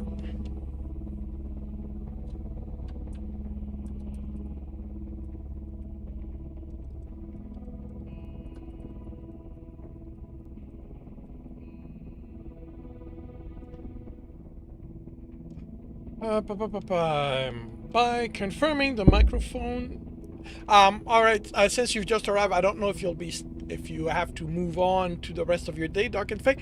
But while I record the read and correct, I have to ignore the chat, and whatever is said, I'll address once I'm done. Should take no more than 15-20 minutes. Alrighty. So confirming the microphone is on. Turning off desktop audio. Confirming I'm on the correct screen. I have the correct image up. I am starting the recording, and I'll see you all on the other side. Welcome back to another Reading and Correcting with me, Kindar, the Tiger Writes, and Ty, the Tiger Supervisor. These are where I read a chapter from one of my stories and correct it as I go. If you want to listen to these live, it's every Tuesday morning, 8 a.m. Eastern Time on Twitch and YouTube. And if you are looking to support me, that is on my Patreon. Today, we are doing the transit section for Claudia as part of the Harker project. Claudia sat in the worn chair back to her computer, looking at the wall with all the scorch marks. She She controlled her breathing, raising her hand and making a gun with her index and thumb. Georgina had explained in one of her many visits that while her electricity was strongest when Claudia's emotions were strong, I don't like that. Strong and strong. Uh, we're we're high. Mm. Well, actually, you know what? I do say also strong. So yeah, they'll get a second draft at some point. Calm was the way to control. That once she gained that control while calm, she'd be able to work towards maintaining it while emotional. But she didn't expect that to happen at home. Georgina had told her that was what Harker would be about for her, an environment where she could let loose without fear of hurting anyone and work on her control. She breathed in, and on the exhale, thought zap.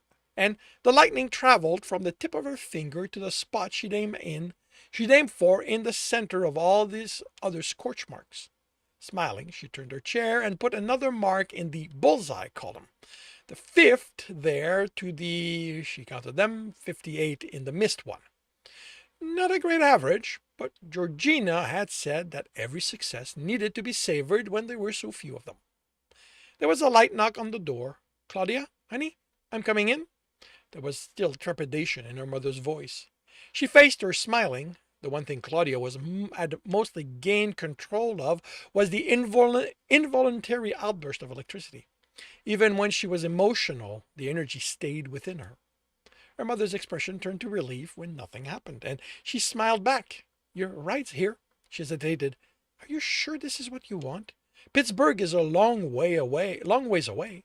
It's only 6 hours, Mom. I need it. I don't want to ever lose control like I did at the lake, and or until Georgie, or until, or yeah, or like until Georgina taught me some control. Yeah, I don't. It's dialogue, so I can get away with it, but I don't like it. And she's 18, so her room still showed all the scorch mark from her outburst from before that. Every outlet was now black melted plastic. Every electrical device in the room, other than the computer and her new cell phone, destroyed.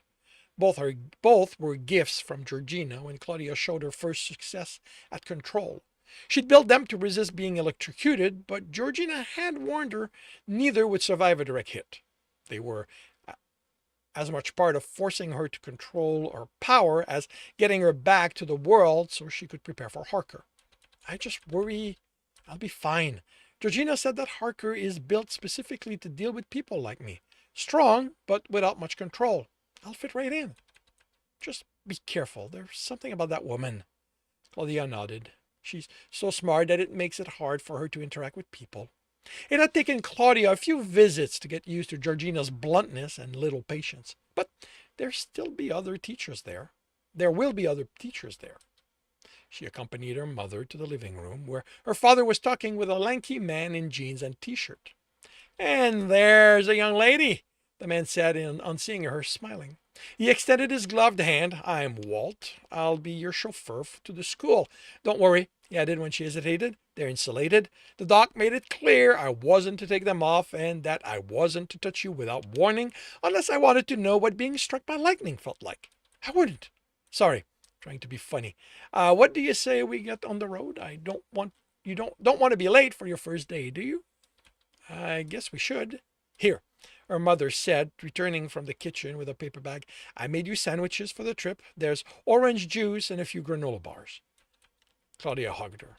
Her father accompanied her and Walt to the gray van. Looking in, when the man pulled the sliding door open. Is all that padding really necessary? He asked. Made to the dock's specification, so I expect it is.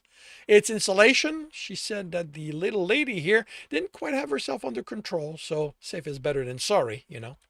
I guess. It's okay, Dad.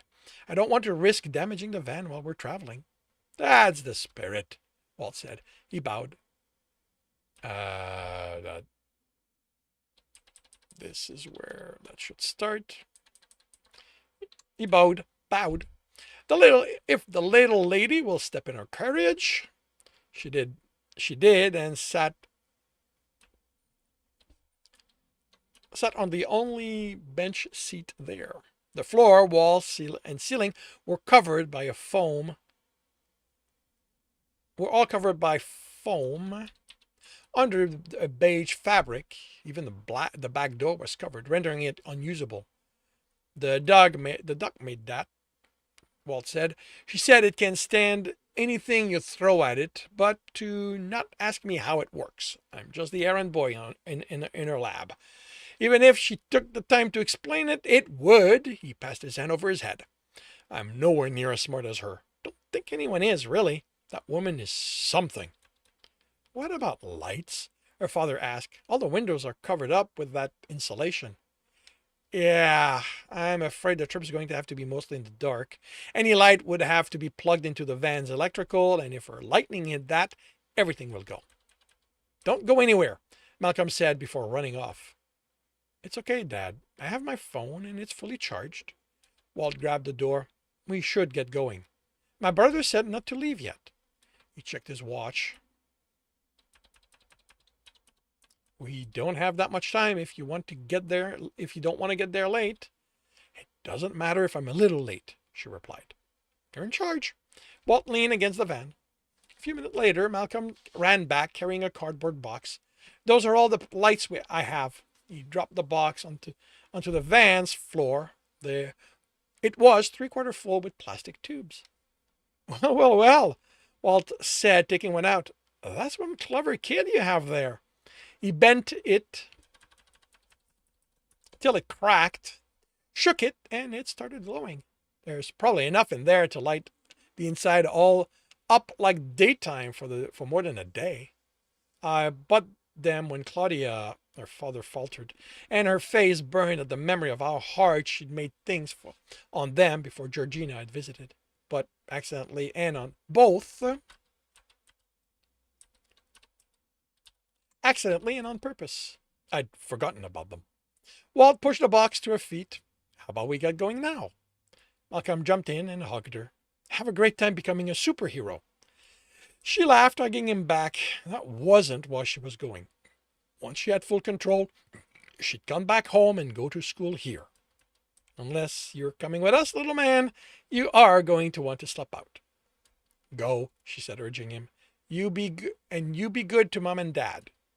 The door closed, and her only light was the chemical one, the chemical one and the small window between the seats, with the small speaker at the bottom.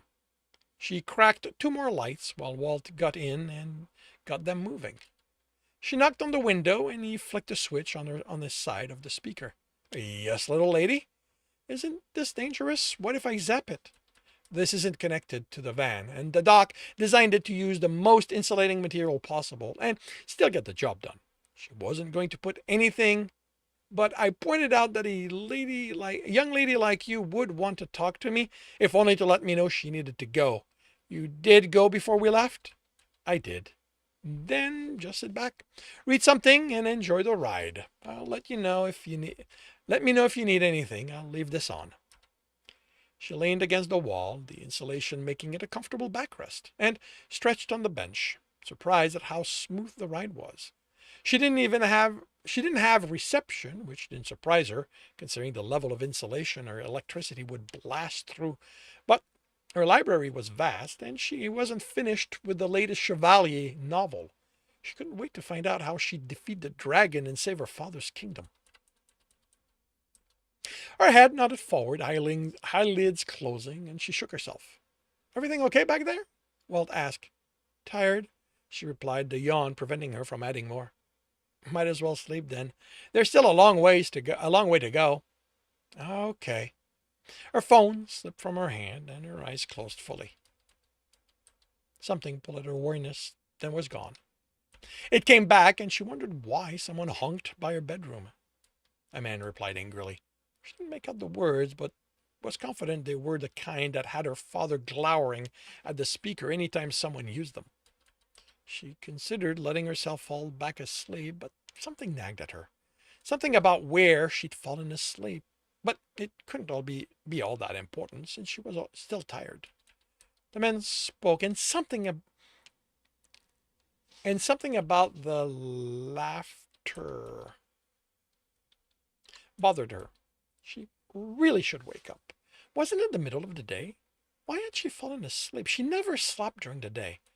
Why was it so hard to wake up? She wanted to wake up. What the? The man said. No, I thought I saw a flash of light back there. Must have been one of the chemical lights rolling that caused it. Yeah, I'm just getting onto the turnpike. No, I can't tell you when I'll get there. It's the turnpike. You have any idea how bad it can get? Don't worry. The wait will be worthwhile. You read the notes I sent you. We put her in a building and get her emotional enough, and she's going to bring it down. I mean, Empire State Building hard. I'm thinking we do one of the twins. Well, sure, if you can come up with a way to have her blast electricity to both of them, all the better. But nothing in the doc's notes talked about her range being that large. Her eyes snapped open, fully awake. Walt was talking about her, about making her destroy something. One of two twins? She didn't know what that might be, but she didn't want to have anything to do with that. She looked around. Fuck. She's awake. How the fuck is she awake? That stuff should have knocked her out for a day. Walter reached between the seat and lightning struck the clear partition, causing him to jerk and the van to weave, sending her to the floor. Settle down back there, or I'm going to have to gas you again. Let me out. No, you're too important. Now sit down. Let me out. She slammed her fist against the partition and sparked travel along it without leaving marks. You're wasting your time. This was designed by the doc to contain you in case you freaked. So there's nothing you can do. Let me out. She pounded the partition and the sparks turning into lightning and growing in intensity with each hit. I don't want to be here. I don't want to do whatever you want me to do. Fuck this. He reached between the seats. Let me out. And as Claudia's fist hit the partition, she exploded. She snapped awake with a start and hurried to check herself. The last thing she remembered was something exploding. She was fine. Her clothing was fine. Not even a scorch mark. She didn't have her phone. Then the sounds registered, the screams, the burning. She was among the bushes on the side of a road, an interstate, by the number of lanes of stopped traffic. In the center of a burned circle was the remains of a gray van. The sides exploded out. Cars were destroyed around it, people crying and screaming, pulling injured from the wreck. She pulled her knees to herself. She'd done that. She'd hurt all those people. This time, there was no doubt she'd killed some of them. And that concludes Claudia's transit chapter, part of the Harker project. If you are enjoying this, please leave a like. If you want to know when the next chapter will be up, subscribe and hit the bell. If you want to read this chapter, the story, it is up on my Patreon and website. And if you are looking to listen to these live, it's every Tuesday morning, 8 a.m. Eastern Time on Twitch and YouTube. Links are in the notes, and with that, I shall wish you a good day.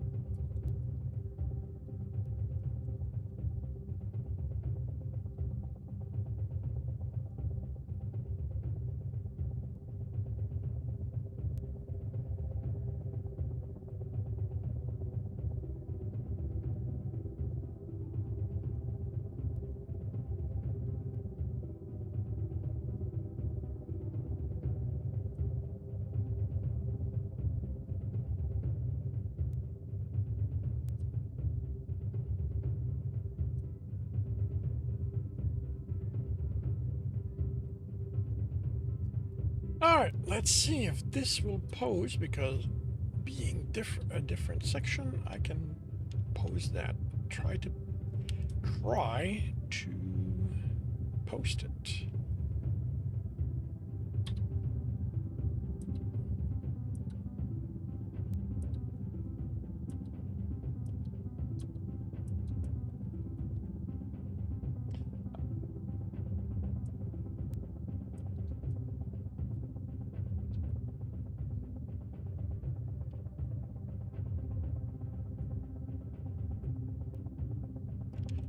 All right. This one I need to. So November 16th makes it 23rd.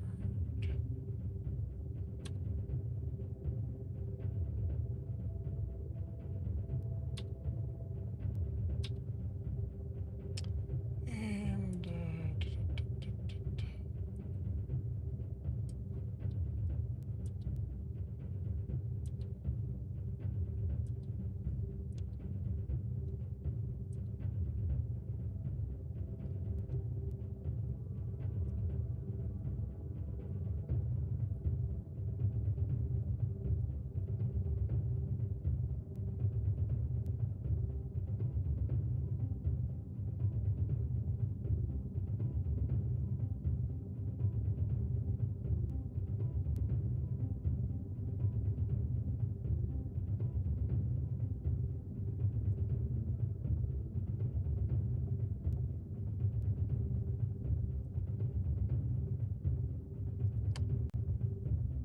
doesn't feel like it's gonna post properly. May have to wait till tomorrow. Yeah.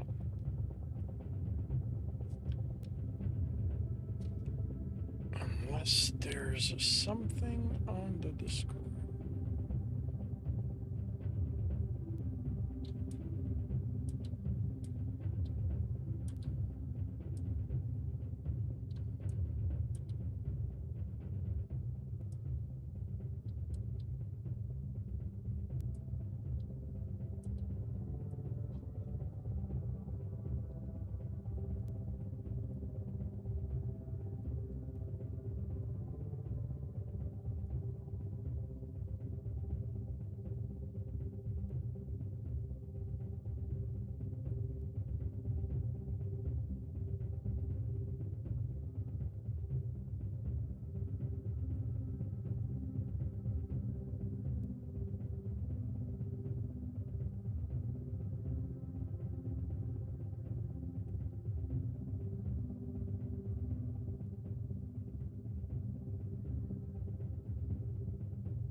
All right.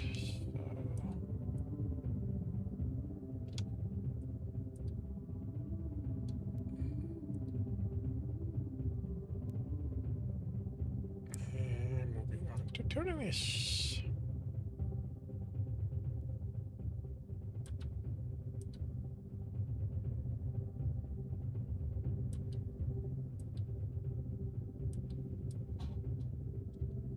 Alrighty. Eric placed the cover back on the amplifier and screwed it in. He took the repair sheets and wrote down what he'd done under the section where the problem. Yeah. This is old. For Tyrannus is going home is actually very old and was never edited or anything like that. So, ouch. Where the problem was this, where under the section describing the problem.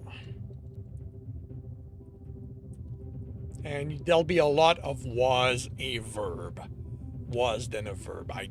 That is something. I think all new writers do that, but that is something I have done a lot. Once the circuit had burnt out, causing the sound to drop.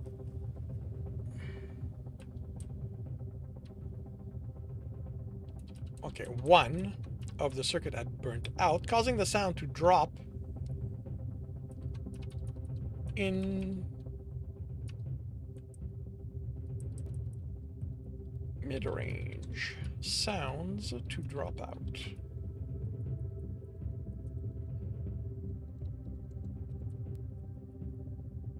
He replaced it. He made a copy and taped it to the amplifier before placing it back on the shelf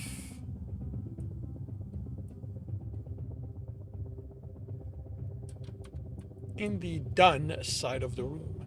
It had only taken him 1 week to repair everything that had been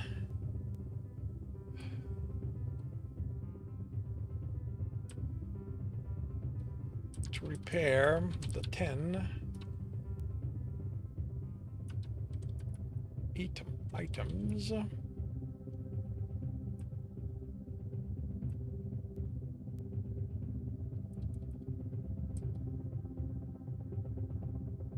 Wait, that doesn't make sense.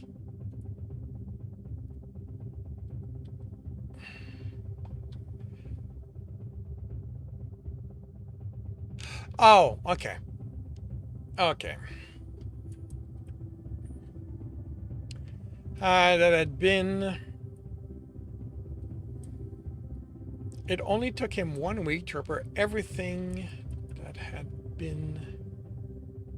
Everything when he'd started.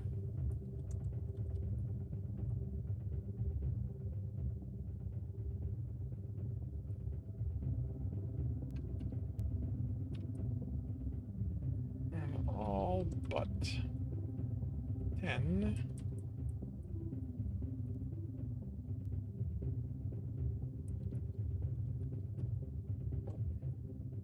We're still waiting for their owners to pick up.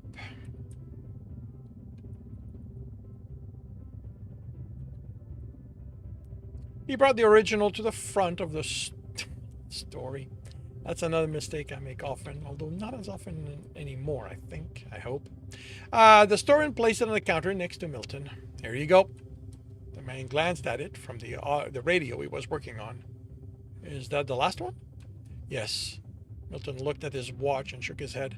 Half a day to go through everything? Natalie would have been working on them all week. I get a quick sense of what's wrong. It makes the job easier. Eric watched the older man focused on the radio.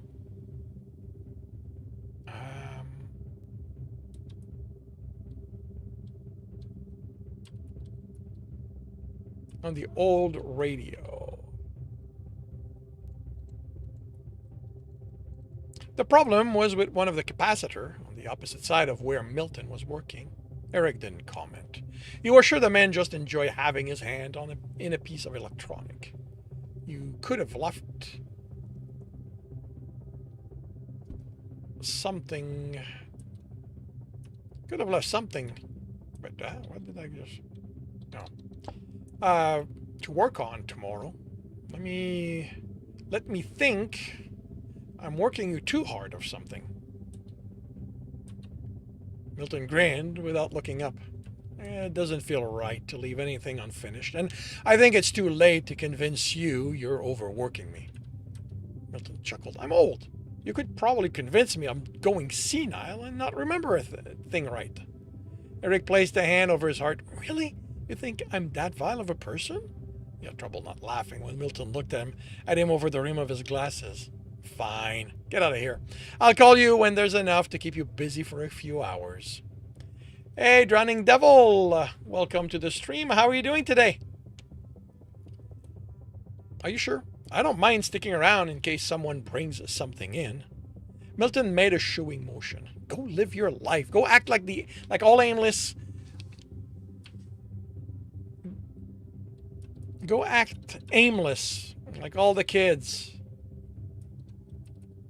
your age. It isn't like I'm going to pay you for just hanging around. Tell me you have your phone with you and I'll call if something urgent comes in. You're good writing. Very cool. What are you working on today?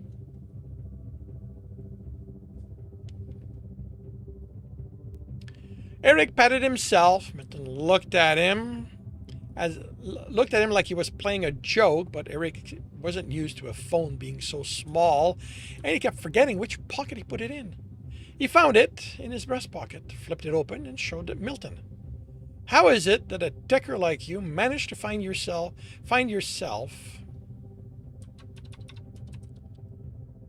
My Little Pony arcane punk fanfiction? Very cool. Managed to find yourself what has to be the oldest working phone available? I have enough of dealing with advanced technology here. I'm trying to keep my life simple. Right there. It doesn't come more simple than that. Now go. Milton hunched back over the radio.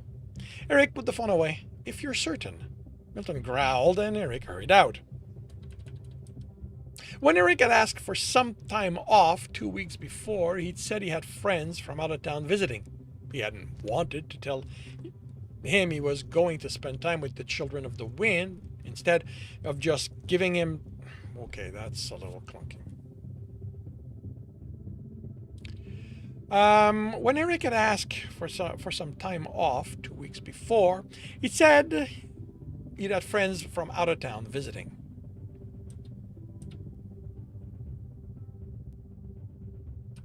He had out-of-town friends visiting.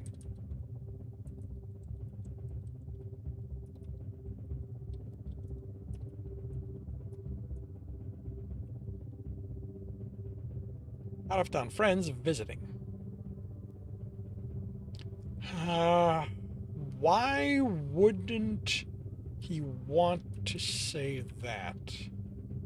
Because he's not actually, like, he's not...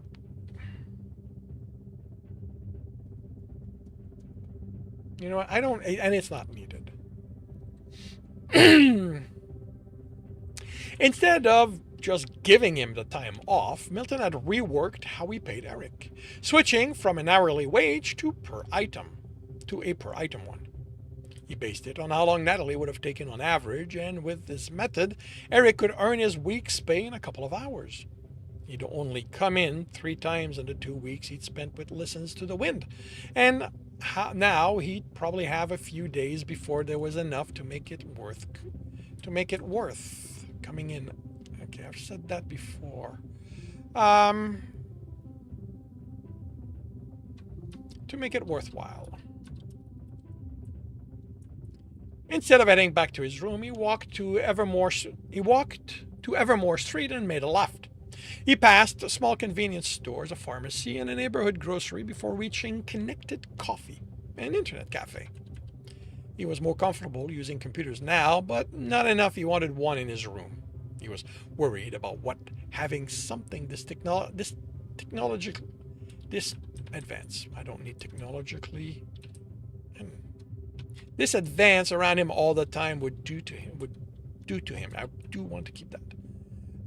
And it wasn't like he did much with them.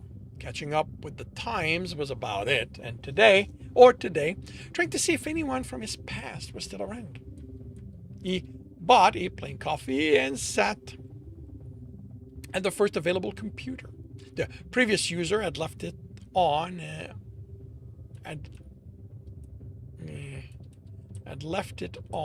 a search page. Eureka! The last time he'd done a search, it had been gotcha. He had no idea which one was better, if one was better than the other, so he didn't bother changing it. He started with his family. As he expected, his parents were dead, as were one of his brothers and 2 of his sisters. Francis was still alive. He'd been 3 years his junior, and he was in assisted living now. It was in an assisted living home now. The picture by his name on the Find Me site had him looking happy, but his profile indicated he wasn't mobile anymore, that his hearing was almost completely gone and his eyesight was also on the way out. While it seemed that in the 60 years he'd missed, no one had found a cure for getting old, they had made progress in postponing the onset of old age. If he'd seen this picture of his brother before being deployed. Oh, I see. That's why I went with this. You know, I'm going to remove that. If he'd seen this picture before being deployed, he would have guessed the man was in his 60s, not 80s. Eric found he had many nephews and nieces, and most of them also had children. How would any of them react to finding out he was not only still alive, but around the same age as their children? Would they even believe he was their uncle? Did he want to meet them if it was going to be so problematic? He did, but not at this time. He wasn't ready to confront them and have to explain what had happened to him. After an hour of looking at his relative's life, he looked for some of this childhood friend. The people who came up with the people who came up with those names. Oh, with those names. I don't need the E entered. Either were the wrong species, too young, or dead. The swamp wasn't a neighborhood that was kind to the kids who stayed there. He entered the names of the people he'd known in the army, and name after name, came up dead. Most of them had died in his mare, and an unexplained explosion. Eric had to fight against throwing up. It was one thing to know his invention had killed soldiers on this side of the war, but to get the confirmation that he'd known some of them was almost too much. He went outside for some fresh air and distance, and to distance himself from the information. It took him 10 minutes to settle his stomach and come back. A young wolf was standing behind the unoccupied chair reading the screen, but moved on when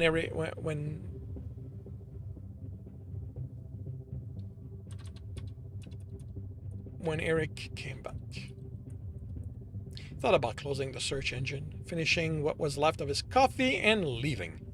But he reminded himself that doing this another day wasn't going to change how he felt about what he'd caused. He might as well deal with this now and get it over with. It would hurt, but then so did cauterizing a wound, and it was something that was needed. The list of his victims was long, and barely a handful of the men and women he'd known had managed to not be at the base when he destroyed it. Those had died of old age. He was down to the last name, the one he kept finding excuses not to look up because he knew he wouldn't be able to handle knowing he'd killed her. He looked at the search bar for a long time, and finally, his hand shaking, he entered her name, Isabel Isaac. His hand hesitated over the enter key. He remembered her. The sound of her laughter. The bovine had a deep and hearty laugh.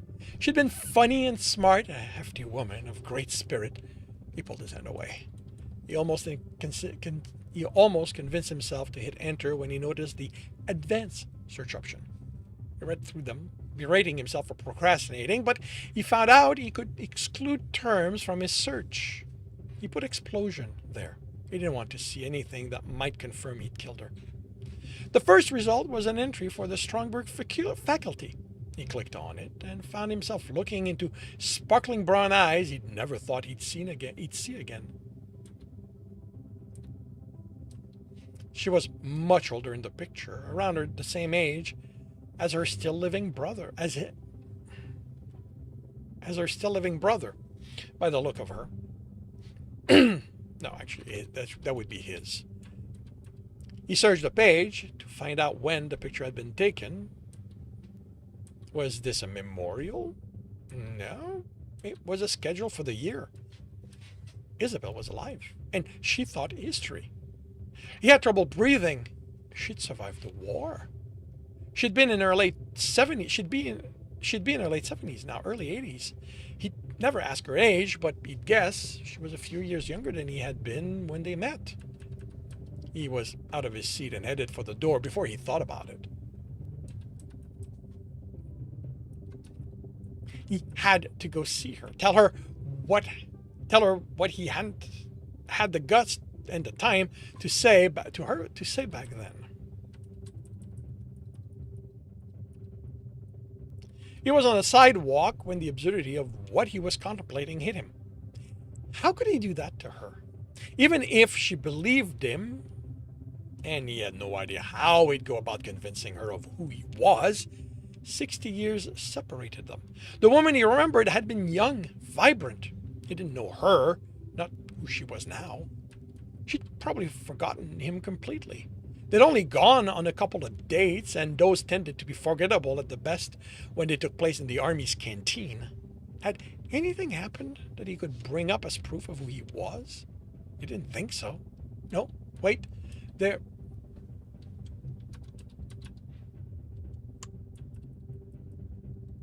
was something. He smiled. He had no idea if he'd be able to find what he needed, but he knew what he could make to prove who he was. He went back inside and searched for the closest jewelry store. Strongbird had been a town years ago, before Eric had been born. He'd learned about it on his first day at Strongberg High, but he hadn't paid attention. He'd been too busy looking around to see if there was anyone else from his neighborhood. It was also his first time outside of the swamp without his mother, and without supervision, he decided he was going to charm all the furry girls in the school. That didn't come to pass, but he made friends. What he'd never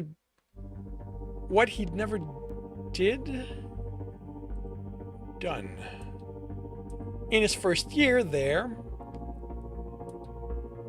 was learn more than the basics of what had happened. He knew that everyone had left. One day, they just backed up, got in their cars or buggies or walk and were never heard of again. He remembered hearing about the problems that had caused. None of the properties had been sold, and none of the owners could be found. It took months for Tyrannus to work out what to do, and ultimately, it had been the large number of homeless people taking over the unoccupied buildings that had been the deciding factor in Tyrannus annexing the town. The city put the houses on the market, but none of them sold. Even in Tyrannus, there were limits to the kind of weirdness people were willing to put up with, and a town emptying itself overnight proved to be too much. At a loss for a way to convince people to settle there, someone had came up with the idea of turning the entire town into a campus. Overnight, the population had vanished, and overnight, the Strongberg Education Campus was filled.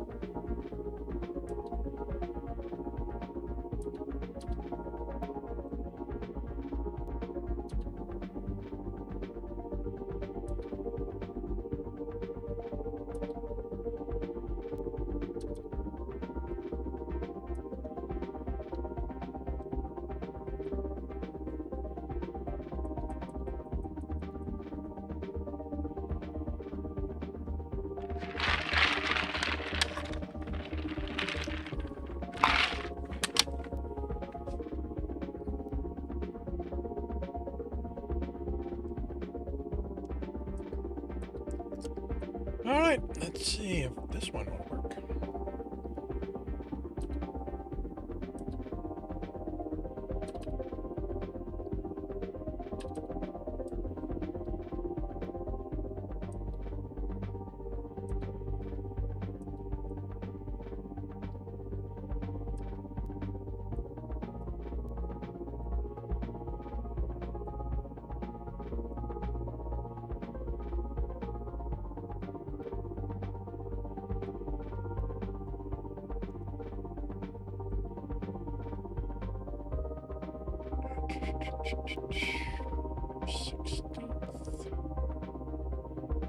Becomes 23rd.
One more. Okay, so that means that I'm either doing this manually or waiting till tomorrow and doing it manually then.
Yeah, I'm going to do that manually today.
Oh, right.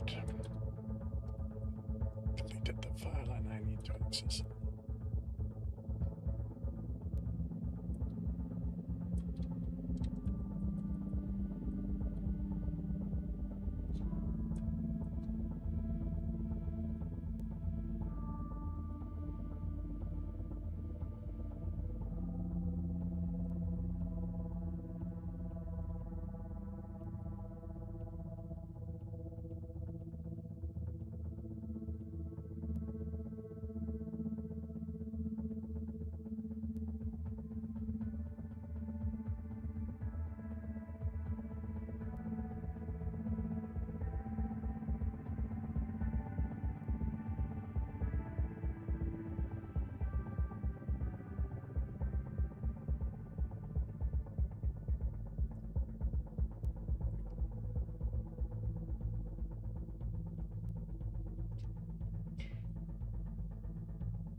Hey, Angel.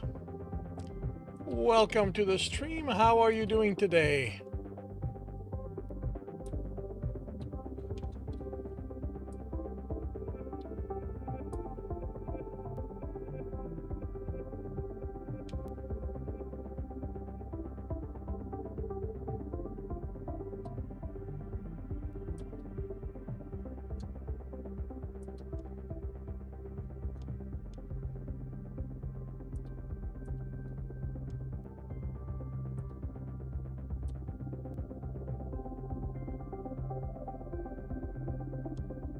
You're good. Parents are staying in your house since yesterday. As today your baby is 11 months. Congratulations to your daughter.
Are you doing anything special for it?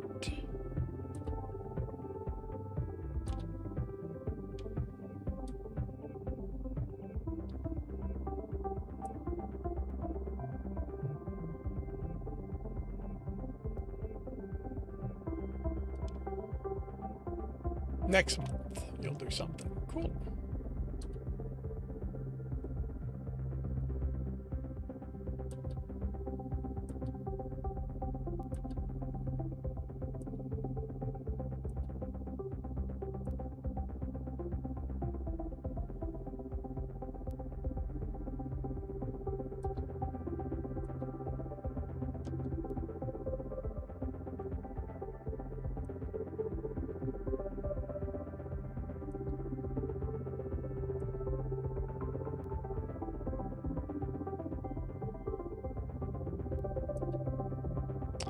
She'll be 1 year. Very cool.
All right, transit period is done.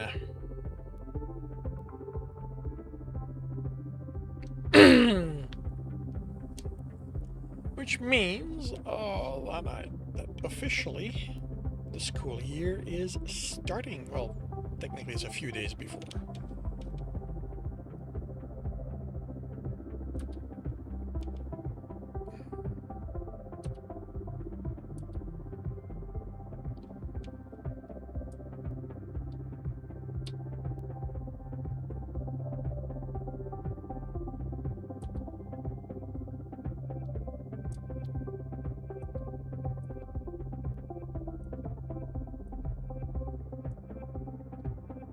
You know what? I wanted to confirm something. Good, I did that correctly.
All right, let's see if this will.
Yep, still not working. Okay.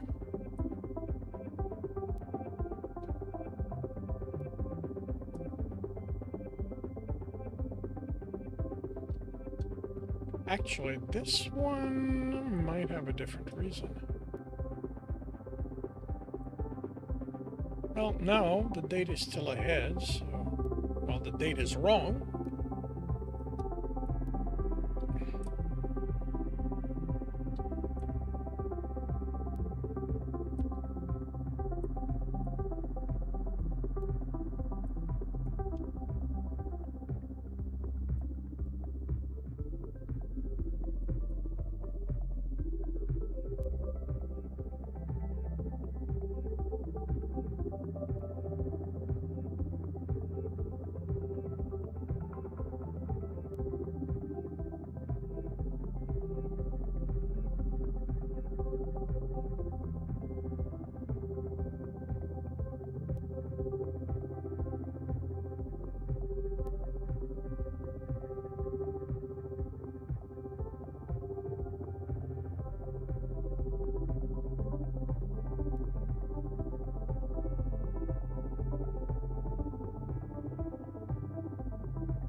Hey, Gutter!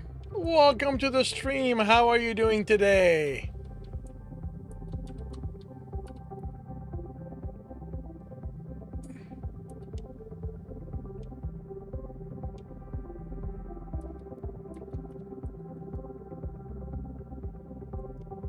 What are you up to? What's keeping you, whoops. What's keeping you busy?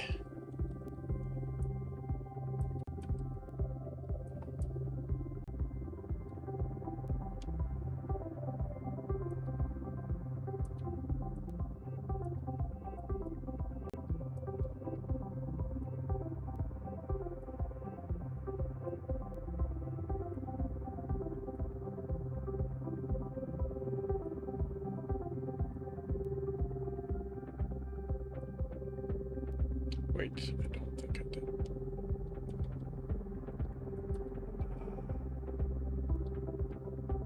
Moved in recently. Very nice. Very nice.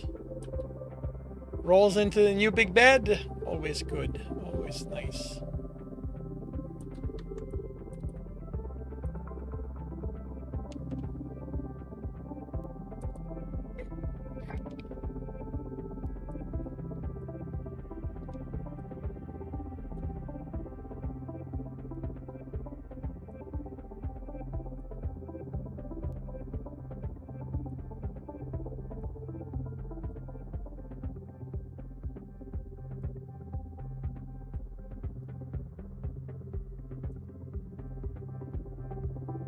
Just popping in for a lurk. Well, thank you very much.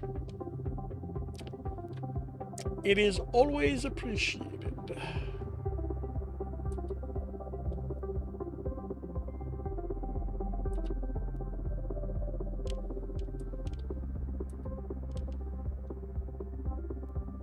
I hope you have a good rest of your day.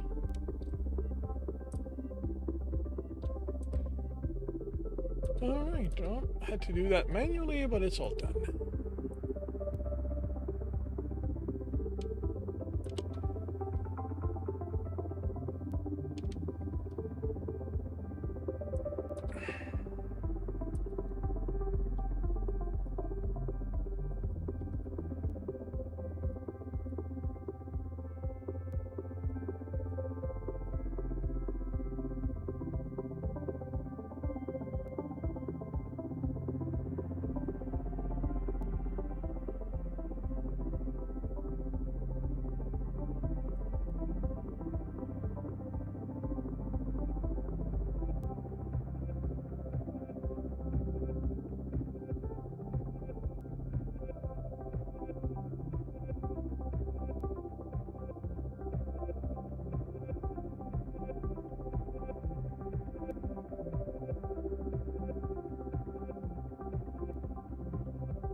Welcome back, Sean. How are you doing?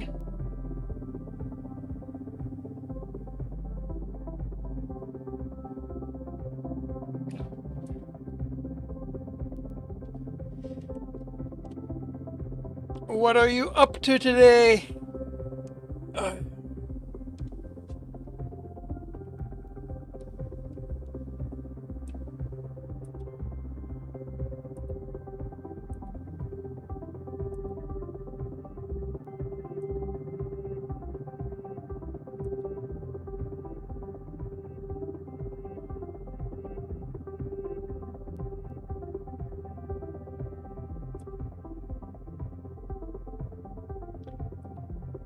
Just came back to check in. Very cool.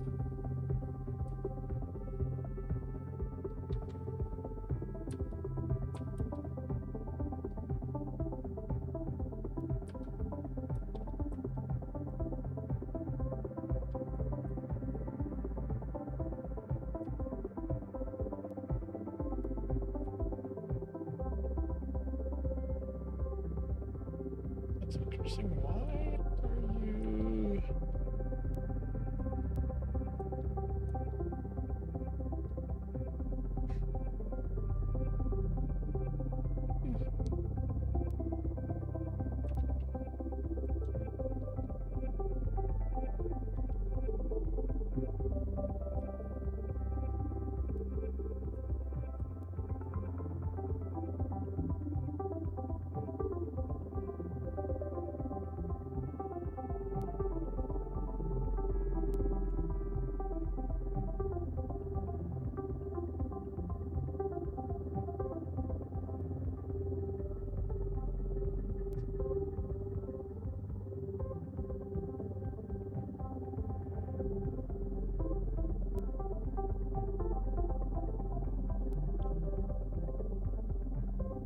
I was refocused earlier. Well, I don't know if you were there when I explained it, but I was doing read and corrects,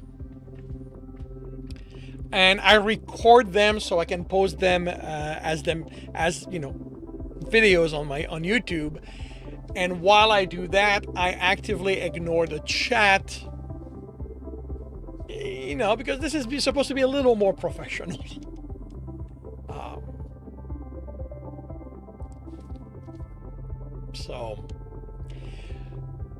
So it was why I took a while to acknowledge you were there.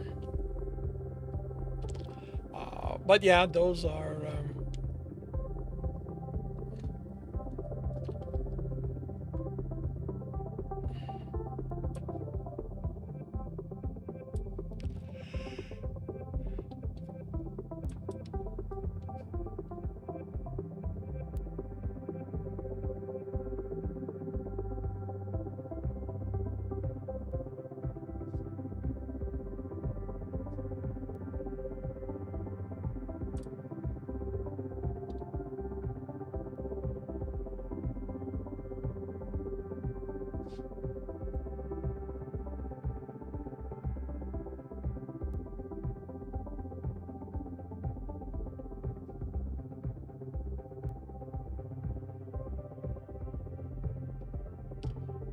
you're new to my channel, didn't get that. That's okay.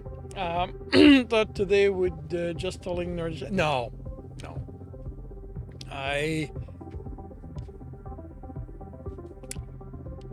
If for some reason I would feel the need to ignore the chat, I would simply not stream. Part of why I stream is the chat.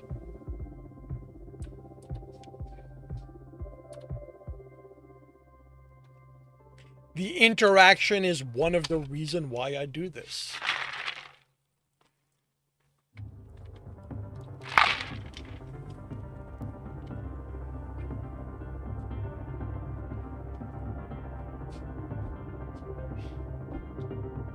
Forgot to refill my water. I'll have to do that over lunch.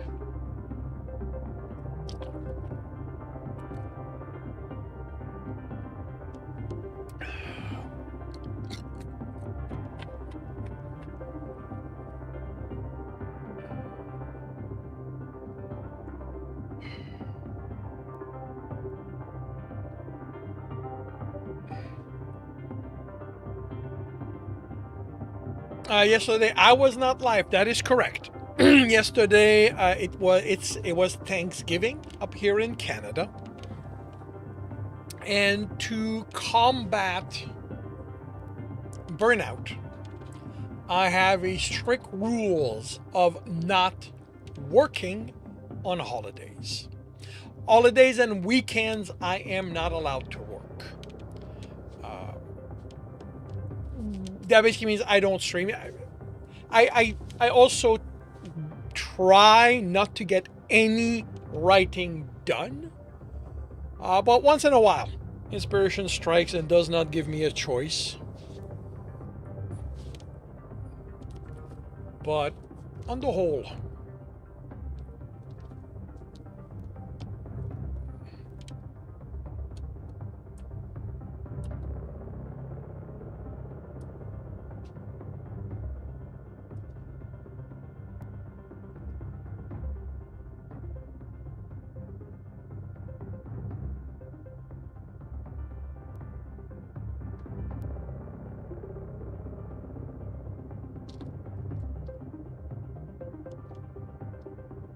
so I will also not be streaming on Thursday and Friday. I am going in for surgery.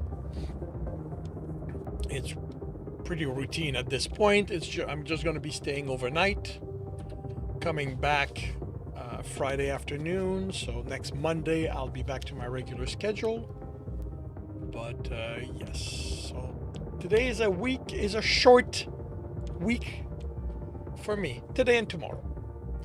I do not expect problems. Like I said, this is pretty routine at this point. Every 2-3 years, I have to get a tumor removed, and that's that.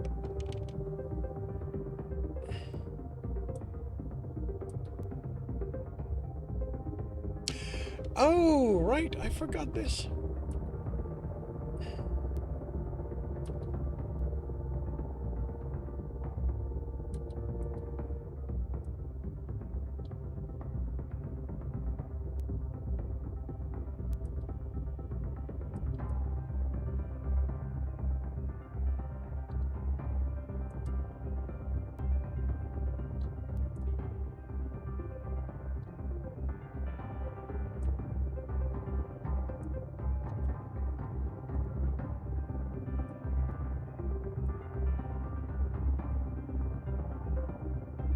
I look healthy. I have bladder cancer. I am fortunate in that it's one of the cancers that is I don't know if it's the easiest, but so long as we keep track of it, so long as we pay attention, I have nothing to worry about.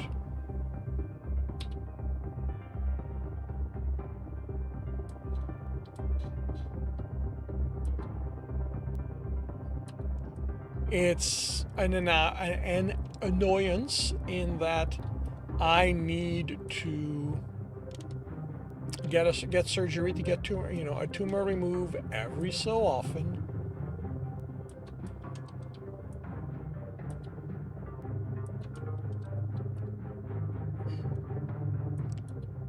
But ultimately, it's very simple. Like I said, it's an overnight stay. So long as we don't stop keeping track, I'll be good.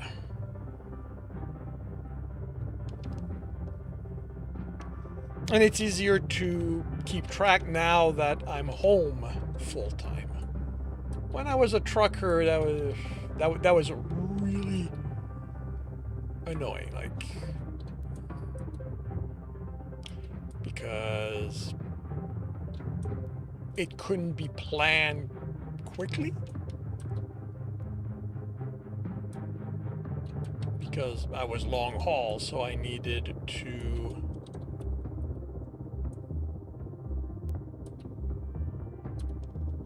return back in time, and trucking is not one of those things where accuracy is very much of a thing.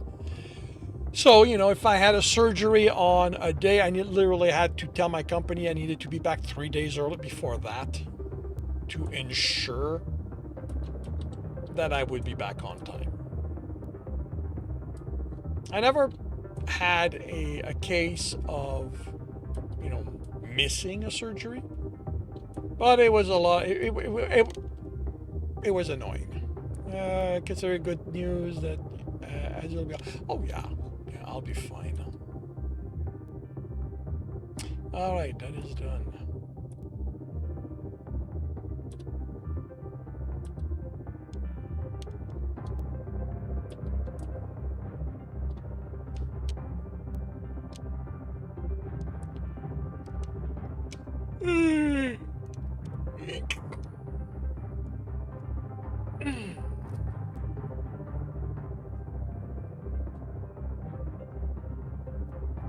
So yeah, this afternoon's chapter after lunch will be this. The one thing that's not in there that I will insert is making sure that Mirabelle shows up. Because while at this point I am pretty confident that the misdirection no longer works, I still want her to be part of the story. I still want her, like, not part as in, taking part of the action, like she's a pregnant woman. So, yeah. But I want her to still be in the story. And the fact that they're going to the daycare pretty much makes it work, because I can have her volunteer there to have something to do. Driving truck sounds nice and peaceful job. Do you love your job? I loved being a trucker. When I started doing that, I could see myself doing it until I died. Like I have no, even back then, I have no illusion about retirement. I never planned for it. Like I don't waste money, but planning for the future for me is nearly impossible. If it's too far, it's the effect is not there, so it's not motivating. Even though, even if I know on a rational level, it just does not work. And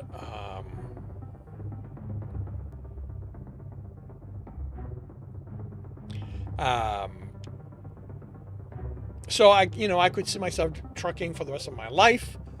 The reason I'm not trucking anymore is that I reached a point where I wanted to write full time more than I wanted to be trucking, and my secondary stream of income allowed that to happen. So I ran the numbers, and I had a bad week, and I went, you know what, I'm done. I called the company. I went, I'm done. I'm retiring from trucking. So now I'm doing writing full time, and yes, I do love this job.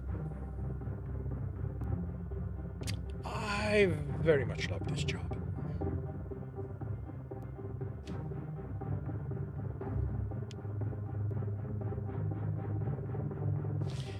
Okay. Let me.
anymore.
Alrighty.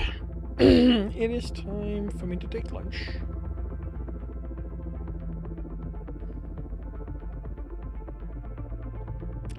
I will be back in roughly an hour. So I hope to see you then.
And welcome back, everyone. Welcome back. This afternoon, it is chapter 6 of The Daughter. Hey, Akla. Hey, James. Welcome to the stream. Consider yourself hugged back. And welcome to Tuesday, second day of the work week. For those of you who work under that schedule. Since it's the first day for my week, I hope you've had a good weekend, James. I hope the week started well and that you're energized for the rest of it. And consider yourself hugged back again, James. I suspect that was meant for Akla.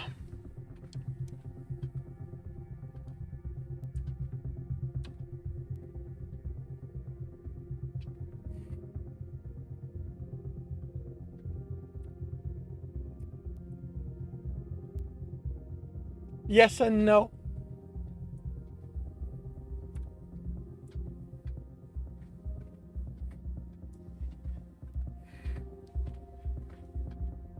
So, one of the issue I'm gonna have here is one of passage of time. Because not that much time passes here. While I need a significant amount of time to pass in there, in Alex's chapter.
It was meant for a lab, but also you can always have more. Of course, I can always have more hug. That is quite true.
There's a place where it's a problem.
I am going to bring this to an end a little early today. Got a few things to take care of. So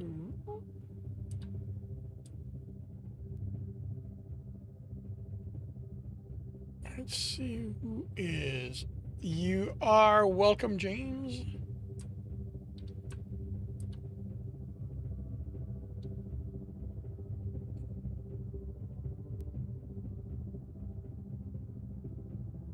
All right, I think we're going to raid Kaufman.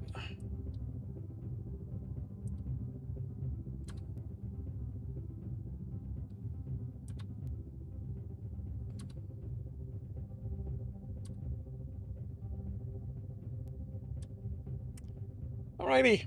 Thank you very much, everyone, for dropping by and keeping me company. James, so you know, I will not be online Thursday and Friday. I will be back tomorrow morning, 8 a.m. Eastern Time. I will be working on Mind Your Step, and in the afternoon, The Technicians Fight. I hope to see you then. If I do not, I hope you have a good week, a good weekend when it arrives, and I'll see you when I see you.